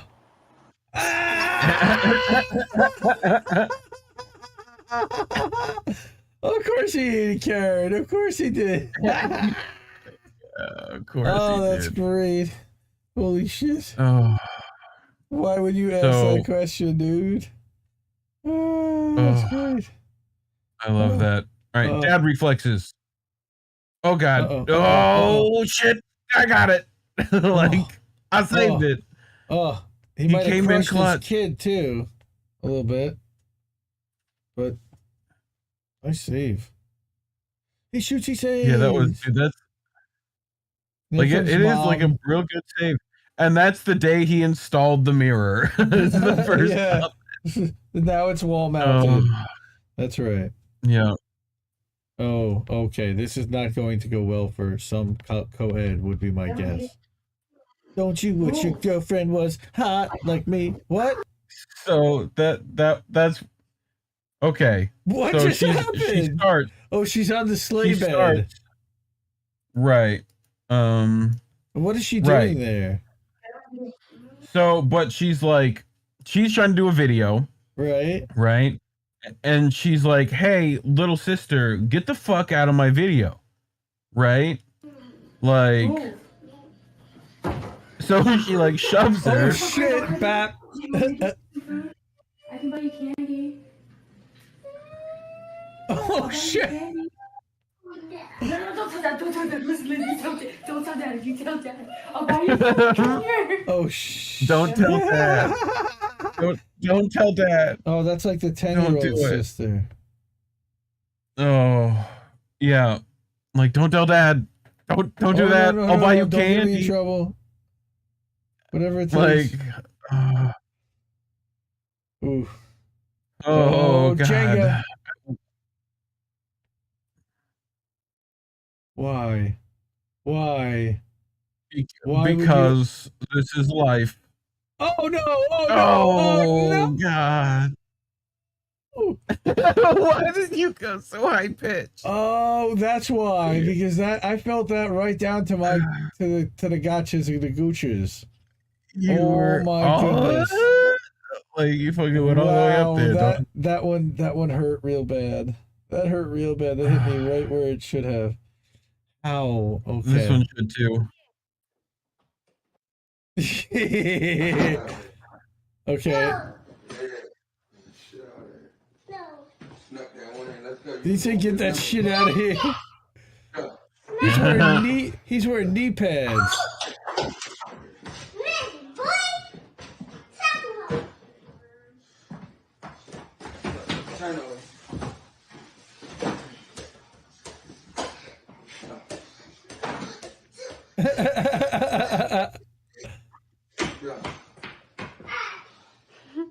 Come on, dunk that shit. Let's go. Come on, baby. Get it from mommy. Yeah! Oh, He learned that Dennis Rodman. He totally He learned the Dennis that shit. Rodman. How did he learn that so quick? I don't know if he's laughing harder or if he's really crying. Oh, Michael that's Jordan. some funny stuff. Stop it. Get some help. Yeah. Stop it. Get some help. God. Nice. Yep. Good shot. He got him in the gotchas. Oh, okay. Pets. Even other animals are like not prepared for the parents. You know, fucking that 1,000-yard stare. Oh God, what have I done? This is my Monday. This is my Monday. Man, you know I'm a soda connoisseur. Man, let me get to the soft drinks, man. You know I'm a soda connoisseur. Oh, that's how we playing. Is that your face is the drink? Okay.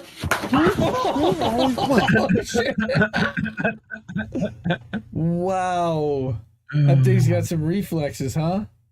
Kitty. Yep. He was through there. Oh, we got more kitty. Here's Kitty. Full screen.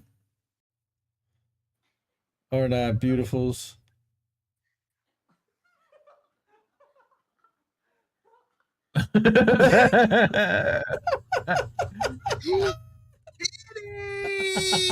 Why are you looking at me? Why are you looking at me? I love how he's looking at he's like, oh God, what is that? Oh God. Oh my God, that's so good. Oh, it's so good. Here's a little brain cleanse for everyone. This is like the baby. Oh shit, it's cold. It's fucking freezing. Steve, bro, it's cold out here, bro. Come on, all right, let's everyone go back inside. Like, look at them all go back. Like, fuck this. Bye-bye. It's fucking cold. No, I'm not We're taking going that back shit. in. Somebody shut the door. Hey, don't leave me out of here. Bro, shut the door on your way in. Yep. Last one in to close it. Turn the heat up. Come on, we don't live in a barn or anything. Come on. Oh, I really sound I know, like right? Zone. Now that's real dad zone. Cut up, I'm just on Crocodile Watch for him. Look out, Tommy, Crocodile! Oh. Look out, Tommy. I'll get him. Go away. Go away, Crocodile. Hey. Hey, get on out of here, you cunt. Oi, mate. Dude. Knock it off. I'm busy. Is this Steve What? Irwin? Must be. Is that the crocodile hunter? No, Steve Irwin. I think they just rest in they're peace. just there. Rip. I don't know why.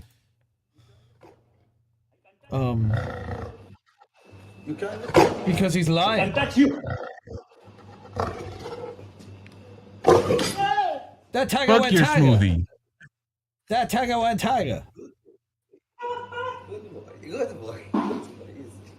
He says good boy. Well. No, that's not good. Well, if he says not good boy, he may get eaten. So good boy. Okay. A pet lion. I was right the first time. He ain't lying. He's lying. So can you define America in a single word? Wahoo! Maybe.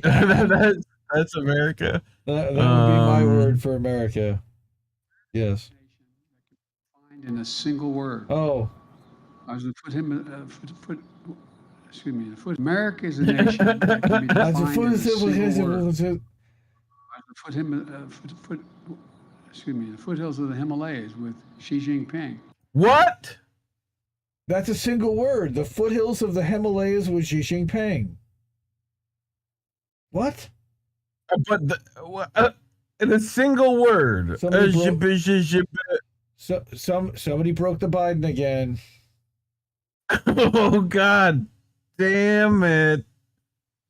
Wait, play that one more time. America is a nation that can be defined in a single word. I was going to put him. Excuse me. The foothills of the Himalayas with Xi Jinping. Foothills? Look at her. Word?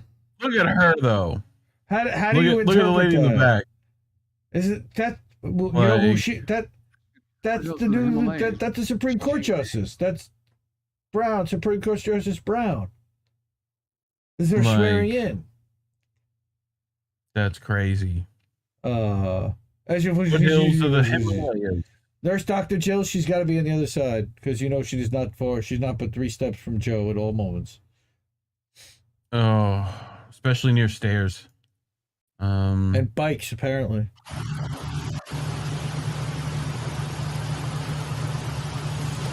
Whee!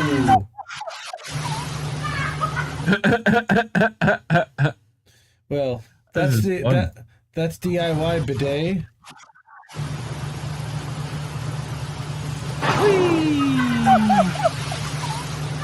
He had a dingleberry that was hanging. Yeah, he had a dingleberry hanging and he needed it cleaned off, so he figured that was the best way to do it. Otherwise, they look like this.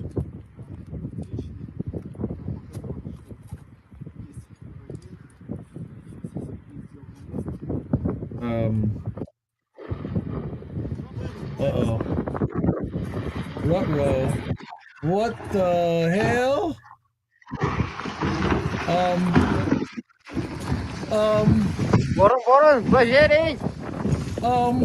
It's coming right for us. Holy Nikes.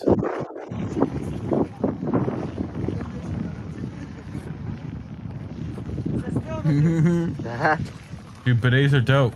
Wait. And bye-bye. Damn, bye-bye. It's going to go over the edge at some point. You're not going to see it. Yeah. Damn, that thing is just slow rolling, huh?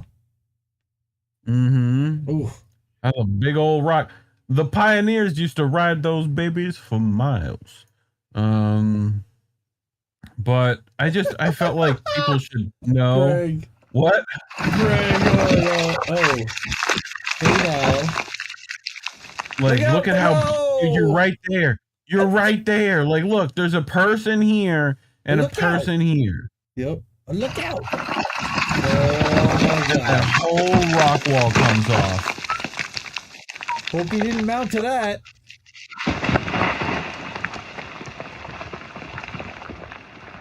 Because that would be painful. Oh, it's still falling. Yeah, Like it just made it to the water. Okay, and after you remove the fecal matter from my pants, I would continue up the mountain. Yeah. Jesus Christmas. Ooh. Okay, after that, little cleanser.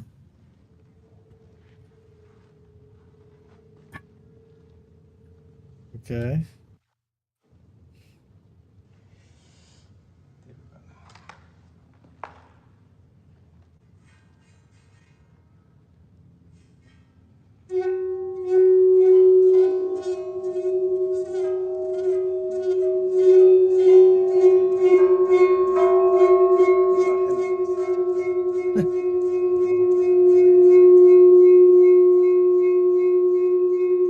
He makes them all jump in line. Look at that shit.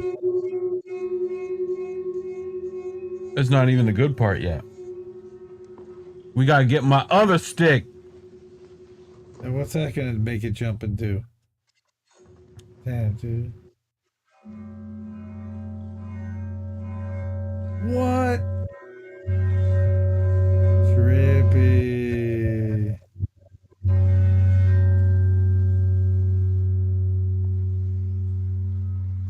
Vert the Ferk. Look how cool that looks, dude.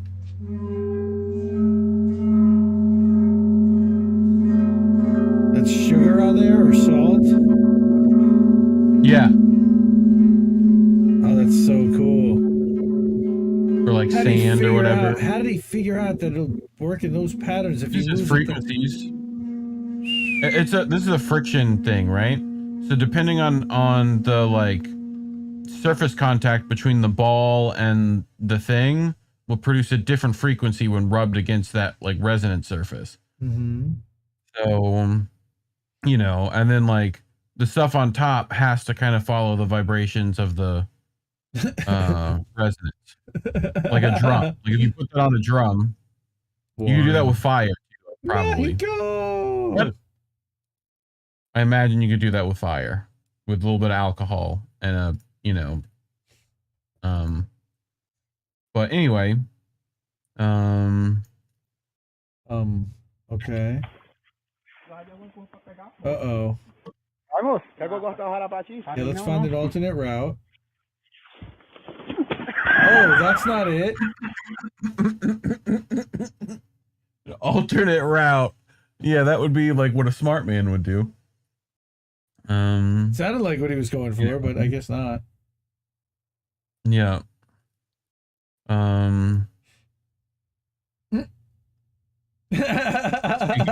Is he gonna swat her?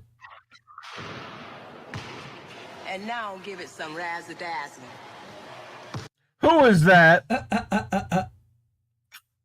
Who is that? That's my mom. That's his mom, apparently. Yep. Oh God. Where's the thing? I got the thing somewhere. Oh. I'm Michael Jordan. Stop it. Get some help.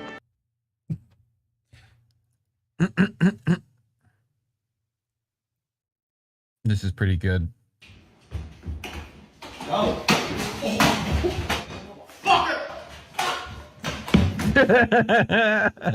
Wait. He shoved the stick in there. Look. Is he broomstick? Hi.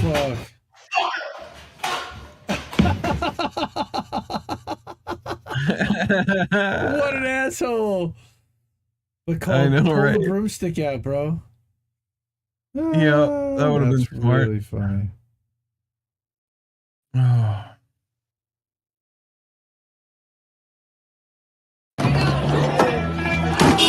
Oh, who put this car here? Like, why? Did he not look? Who put this car here? In this parking spot. Literally what that motherfucker in a said. parking lot. It's not. It's like, you know. Handicap spot, right? It's like in the handicap zone. Yeah. You want some oranges? Uh-oh. 92 miles an hour.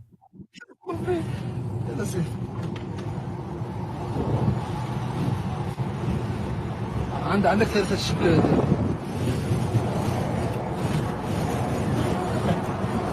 What the fuck? عندك شكل.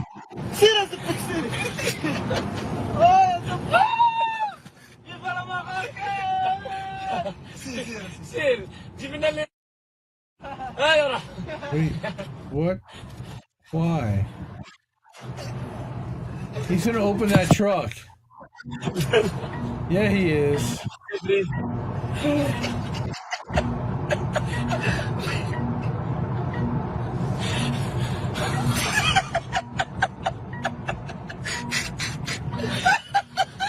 Oh, no, no, no, no, no, no. Oh, goodness, no. Oh. Oh, that's not a good idea, dude. I think you know what you're doing, but I don't think that's such a good idea unless you're Spider-Man.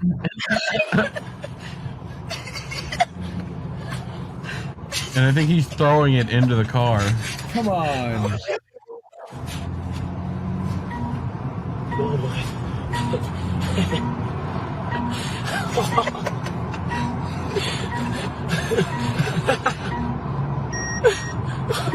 Bro!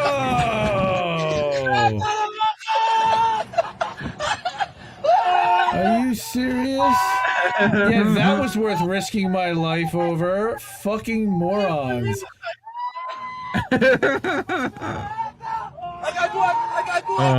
Now you're gonna show it off to the fucking driver, Clementines? That's what $4.99 a bag gets you, fucker.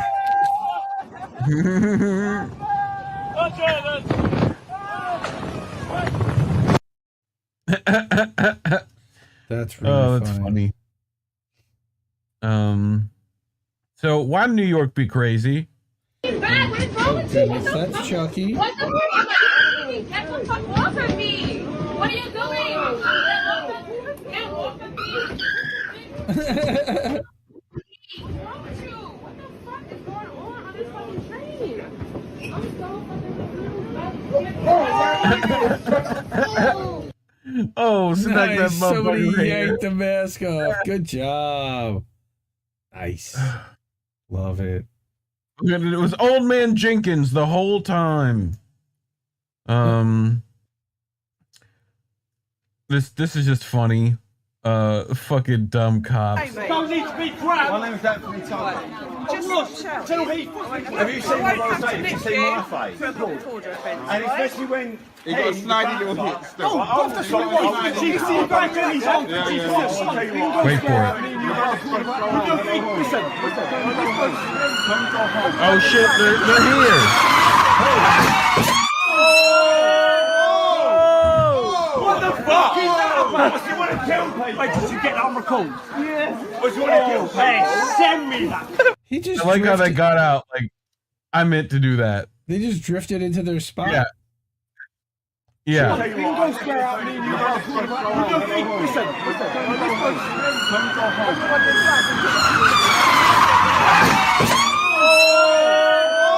Like, I don't think he meant to do that.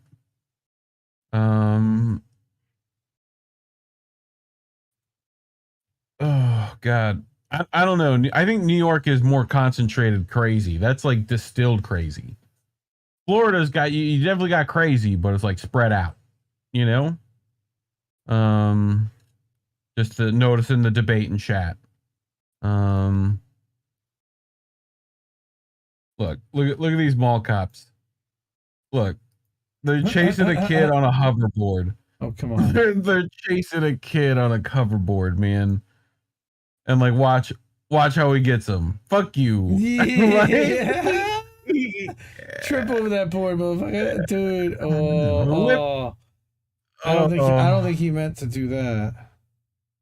No, fucking mall cops ruining everybody's fun. Here's some more mall cops, but actual cops that would probably be better mall cops. ID also, please, sir. Okay, I'm gonna place you under arrest then. You're not placing me under arrest. You have no right to ask for any. Come here. He fell over. All right, taser. The taser didn't work. He reloads, tasers again. He is under arrest. He's under arrest. For what? For trespassing and for disorderly conduct. Public property, dipshit. Not disorderly conduct. Yeah, dummy. And he refused to give me his ID, which he's required to do. For what? So I could issue him a citation for trespassing. It's not trespassing. Right. Fucking dumbass. Hey, Cap. Yeah. Although this cop tells him fucking what's up. Yeah. You know. He's been there a bit. He knows these fuckers. But anyway. They all know who the bad cops are. That's right. Shit. They all know who the bad cops are. And they choose to ignore it. Yep. Just saying. Can you tell where this like bicyclist is at? Does that look like the turnpike? Yeah, it's somewhere they don't belong. In the middle of a highway. Well, don't worry. Stupid learns. Ooh, he was lucky. So fucking lucky. Was he? I guess. Like, I don't think he got, like, I think his bike got fucked up, but I think he just got whipped into the ground. I can't imagine he's going all that fast. You know, he's on a bicycle. So, but anyway, these guys are going fast. Since it's, well, it's not quite. In 10 minutes, it's 4th of July. That day we celebrate using gunpowder to steal the land from.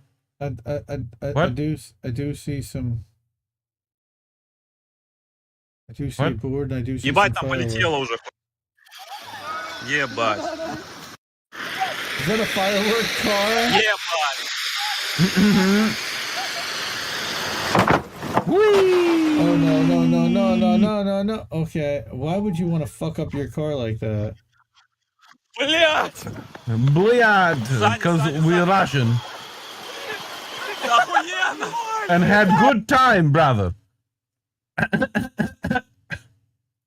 Sure. This is Russian Is that what is the it, dude Gross from Point Clockwork Blank? Orange? Yes. Yep. It That's looks like the his dude with the helmet. hat. For It is safety. Clockwork Orange helmet. So I got this is the last little bit, and then we might, you know, play the game, maybe finish it out. Oh.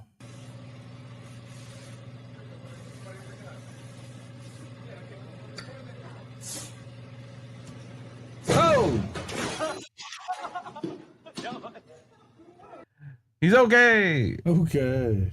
But yeah, I just figured we'd end on some bangs. You're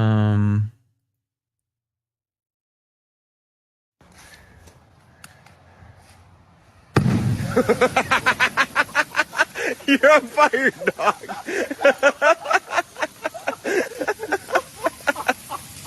Yeah, not so funny now. Dude. Your backyard's on fire. Jesus. Don't play with fire, boys and girls. But you know, also, why do people do dumb stuff with like gunpowder? I don't get it.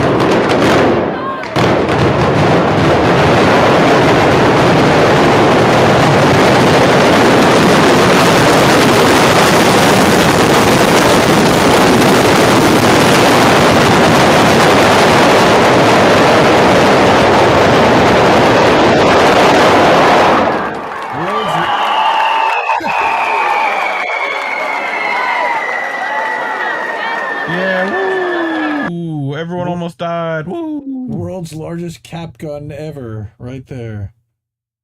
Is that what it was? Oh God. Why? I mean, he's got the new barbecue going.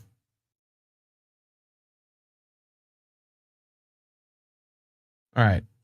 All right. Sure. Well, I guess I should put it out now. Here. So I got a bucket of water. Watch. Look, this is all you gotta do. Put it out. Look. No. Oh, that's a big mistake. Okay, fire department. Call 911, please. Before it gets my gazebo, please. 911. I think at least I got firewood. Now. He's got firewood. Yeah, I know, right? Yep. But so yeah. That was that between that and that was it. That was the Big Bang. You're welcome, everybody. Boom. So Happy July 4th. Right? Oh my goodness, we have a Jesse Jet sighting. Dude. What's up, Jesse? Dude, Jesse opened up our show with his amazing musical stylings. We listened to some Red Pilled. We listened to a Great Experiment, of course, and Sunday Morning Number 40. Because are we doing this? Oh, well then if so, then I have to go back. And I have to go back. We and can. It's gonna transition to the thing again. And I watch mindless shit. Boats that smash into other boats. Dude, yes, we totally need it. Who are these people transition? But I mean, I've got the sound clip. Who are these people? So do I.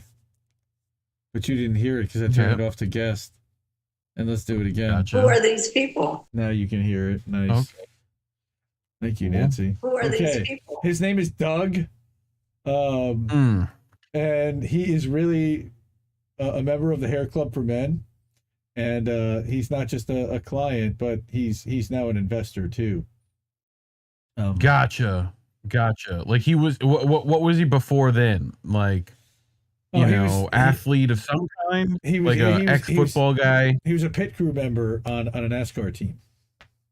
That makes sense. Tires. He changed tires. Sense. Yeah, we've got to wait. But he's the one in the pool who's like, I got my hair back. Like this is like wafting the little bit of hair he's got. Like Rogaine commercial, Yipper, nice. Oh. Okay, here's Warren. Brags about having a snowmobile and hates pigeons. Well, yeah. Okay. That's definitely like a weird kind of I don't even know what is going on in front of her face. Is that a collar? The lady who lost. This is how J.K. Rowling actually saw Hermione, but they gave it to Emma Watson. So this is what it was supposed to look like in the book. She's getting ready to go to a roller skate party. Yeah. Mm-hmm. Oh. I mean, everybody get ready for midnight. Okay, everybody go to jessejet.bandcamp.com at midnight. You guys will be able to download the full double album of The Grift.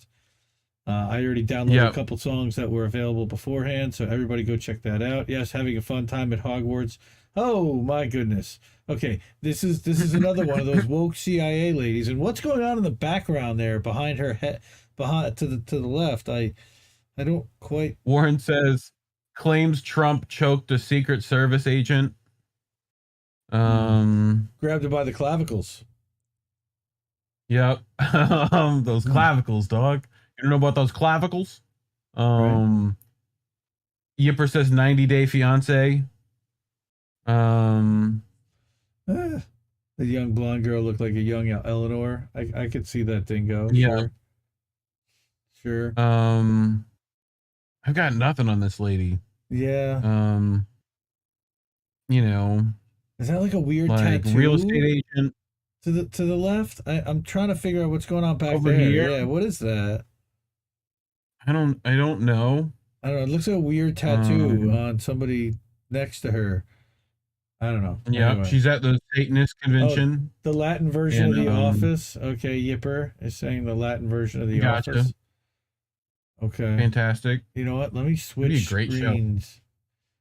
So you can see. Here's the fucking boss at the Latin office.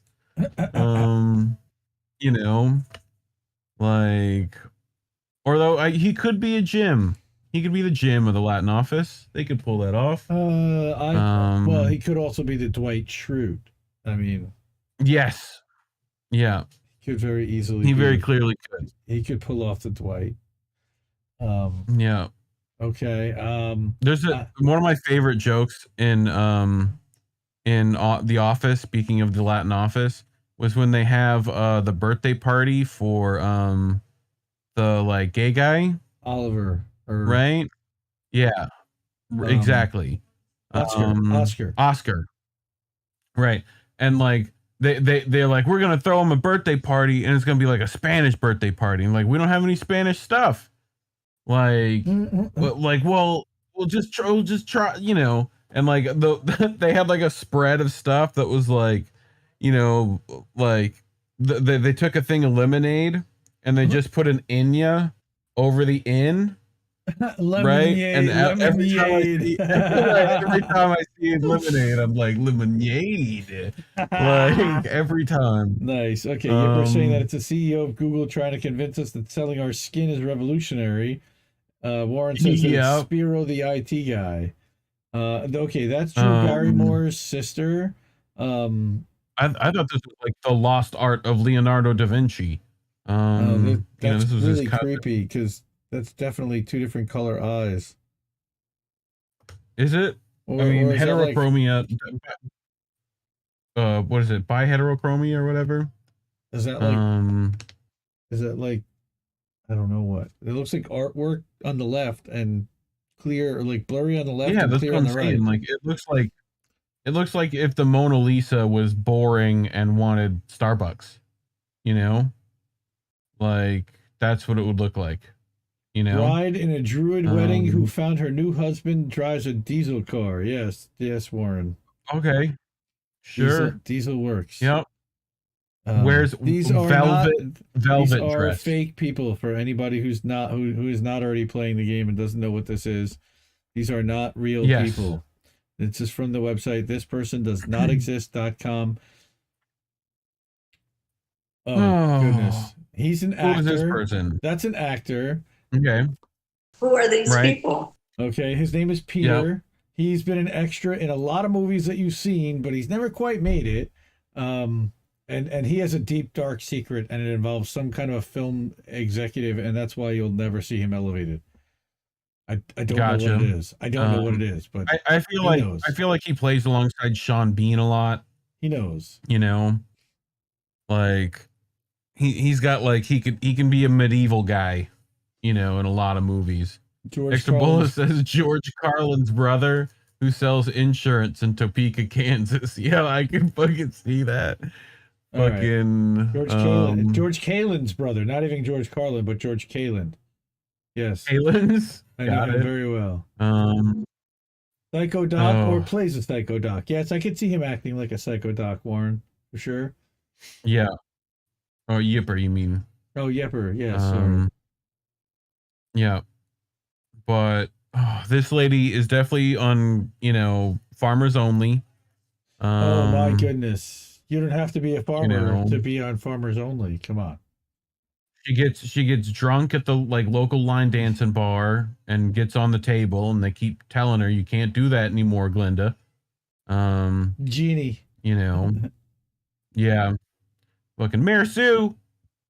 You quit that, I told you what. But she seems like the you know, like the one of the ladies in the Lifetime horse movie. You know, like it's definitely a horse movie character. 17 Samantha cats. sells knitting on Etsy and has 17 cats. That's pretty fucking good. American Horror Story Psycho Doc. Oh, she's the Psycho Doc. Yeah, sure, I could see that. No, I think it was the other guy. I think it's funnier if she's the Psycho Doc. Yeah, she's definitely like a vet, you know. It looks like a Natalie Portman with about 50 more pounds on her, or 30. Right. Little filled out face with Natalie Portman. Too happy, trying to be liked by everyone. Yep. Trying to be liked by everyone. Yeah. Yeah, I feel that. Oh God, the Karen has arrived. She definitely wants to see the manager. That's her smile. She wants to let you know. She wants to ask you, do you know who her husband is? You know, like it's that shit.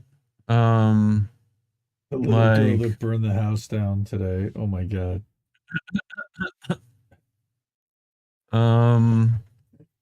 but yeah, dude, this lady, like, she's definitely got trust fund vibes, you know? She works a corporate job. Yep. She's like a communications manager or something, and she tries to tell bosses about wokeism and why they need to be listening to their employees. She's Trump just found out her football player son in Texas likes Queen. Oh no, not Queen. He is not a Queen. He likes Queen. Come on, it's a band. Yeah. She definitely seems like she would yell at the black person for being near her car. You know? She would definitely walk like across that one lady she earlier. would be crossing the street if she saw. Yeah, right. If she saw three. Yeah. Oh yeah. For sure. Yeah. And these are clearly veneers. God. Oh, Sagar is there. What? No, sorry. I get poodle he seems like vibes. a librarian. I get poodle vibes and very big teeth. Very big teeth. Yes. Wrong set of glasses, obviously. And again, this is a stitch assisted face mashed face, and it does look a little weird. Here's where the AI gets creepy. I think this even might. You could go for non-binary in this case. Like if you kind of shave the head down, that could be like Alex or Pat, and it could be either. That could be like the face of a dude. Got kicked out of Greenpeace for having sex with an orca. Well, it is called a blowhole. Come on, man. Doesn't wash. Oh God, Yipper. Oh, yeah. All natural. Says she cooks, but has Consuela do it. That was the last one. Oh my God, that's great. I missed that. Yipper slid it into the bill. Oh, I love it. Oh, this game is so great. Who are these people? Okay. I think there's probably we got like 4 minutes and we can head out. Lisa. So yeah, well, we've got a couple things we're gonna tease and some promo stuff to talk about. But there's the blowhole. There's the whale. Oh, that's gross. Okay, so let's go back to me and Reef. So yeah, this was fun. Thank you everyone for hanging out. This week we have got a pretty busy week. I know Tara certainly does. Tomorrow we are really taking off, I believe. The network really is closing down and taking off, and we are taking off July 4th. However, on Tuesday, starting early in the afternoon at 2 p.m. Eastern, that's 11 a.m. on the Pacific West Coast for those of you who get up early over there, Tara Reid is going to be talking with one Vanessa Beeley live, I believe, from Syria. And then at 10 p.m., her normal time on the every other Tuesday night, alternating from Jesse, Reef will be engineering a stream with Tara and the Green Party candidate from Senate or at least we're trying to get him on the ballot in North Carolina for Senate, Matthew Ho, who has made the rounds quite a bit lately. The hoes be knowing. Oh, the hoes be knowing. And the hoes going to be on INN. The ho's going to be on INN on Tuesday night, and also as well, of course, on Tara Reid's channel. So please go support our sister Tara Reid. Link tr.ee/Tara Reid, and you can find all of her channels and ways to support her. You can hook her up at Substack. You can hook her up. I think she's got Cash App on there as well. But by all means, if you can throw a couple bucks. Ooh, right. Our friend Warren here is reminding us that Delilah Barrios is going to be on Extra Booyah Thursday at 9 p.m. Eastern. This Wednesday, I know that Reef and Colin have booked some special friends to join us for INN News, and that would be Courtney and Keisha Banks to talk about Camp Dada, maybe. I hope so. Yep. Yes, sir. Nice. That would be the ones. And then this past Friday, you had a new friend, Commander Keefe, come onto onto Reefer After Dark. Yep, she's a GI Mary Jane. GI Mary Jane, right. Joey, she's cool. She's a weed activist and has done a bunch of stuff with Normal and lots of other things in that venue. But yeah, people should go check out that episode. It was great. We're gonna get her on a full episode next time, but she had other things to attend to. But yeah, it was a great time. People should go check that out. It was a good show. But yeah, Tara, Tuesday, your little Tara double feature, right? She's got Vanessa Beeley, doesn't she? Yeah, Vanessa Beeley. Yeah, just Vanessa Beeley. No big deal. Just Vanessa Beeley. Just Vanessa Beeley. So yeah, I'll be doing both those. I don't know if so we're gonna people have a should show up chance. for that. I don't know if I'm gonna have a chance to get to a one-on-one this week, starting a new job. So don't know if I'm gonna have any time available. But of course, we'll be back here next Sunday night. The 11th, I believe we have another person booked for Tara. Wyatt Reed is supposedly booked for that evening. We'll see if that holds. And then American Tradition, of course, is going to be the 12th, and that's going to be a release party for The Grift, which you now can get and download on Bandcamp in full. Go get The Grift. Go to jessejet.bandcamp.com.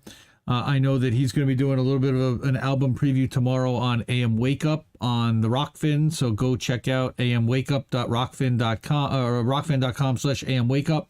That's Steve and Pasta. Again, we're just excited for the release. The Grift is awesome. And really excited to hear all the other songs as well. It's been a crazy couple of weeks. Again, if you haven't seen the INN one-on-ones between me and Rob, they were a lot of fun. We talked a lot about platforms, what's happening, and how people trying to smear activists out there. People going after the March for Medicare for All, which was a great stream. It was supposed to be 2 hours, turned out to be 3. And Jimmy Dore, Bank Sisters, Sabby Sabs, Rob Durden, Elias, so many people killed, and they gave the great speeches and stories. And I know they raised some money towards the stage equipment. It wasn't the full 10,000 that they were going for. I'm gonna wait for them to make an announcement exactly how much that was. But we're really excited, and we're grateful for every dollar that everybody donated, and they still need more. So there's going to be actually a fundraiser stream Wednesday night at 9:00 on the March for Medicare for All channel, as well as I believe Savage Joy's channel. And Jesse again will be premiering some of the Grift songs, as well as I saw some other people are going to be there performing as well. So that's really cool. March for Medicare for All. Support Medicare for All. We need people talking about National Medicare for All. Continuing to keep that alive. Yep. We can do it. It is doable. So again, this is Indy signing off. I am going to use my new sign-off phrase, which is question everybody's motivations, everyone. And keep listening to what little birdie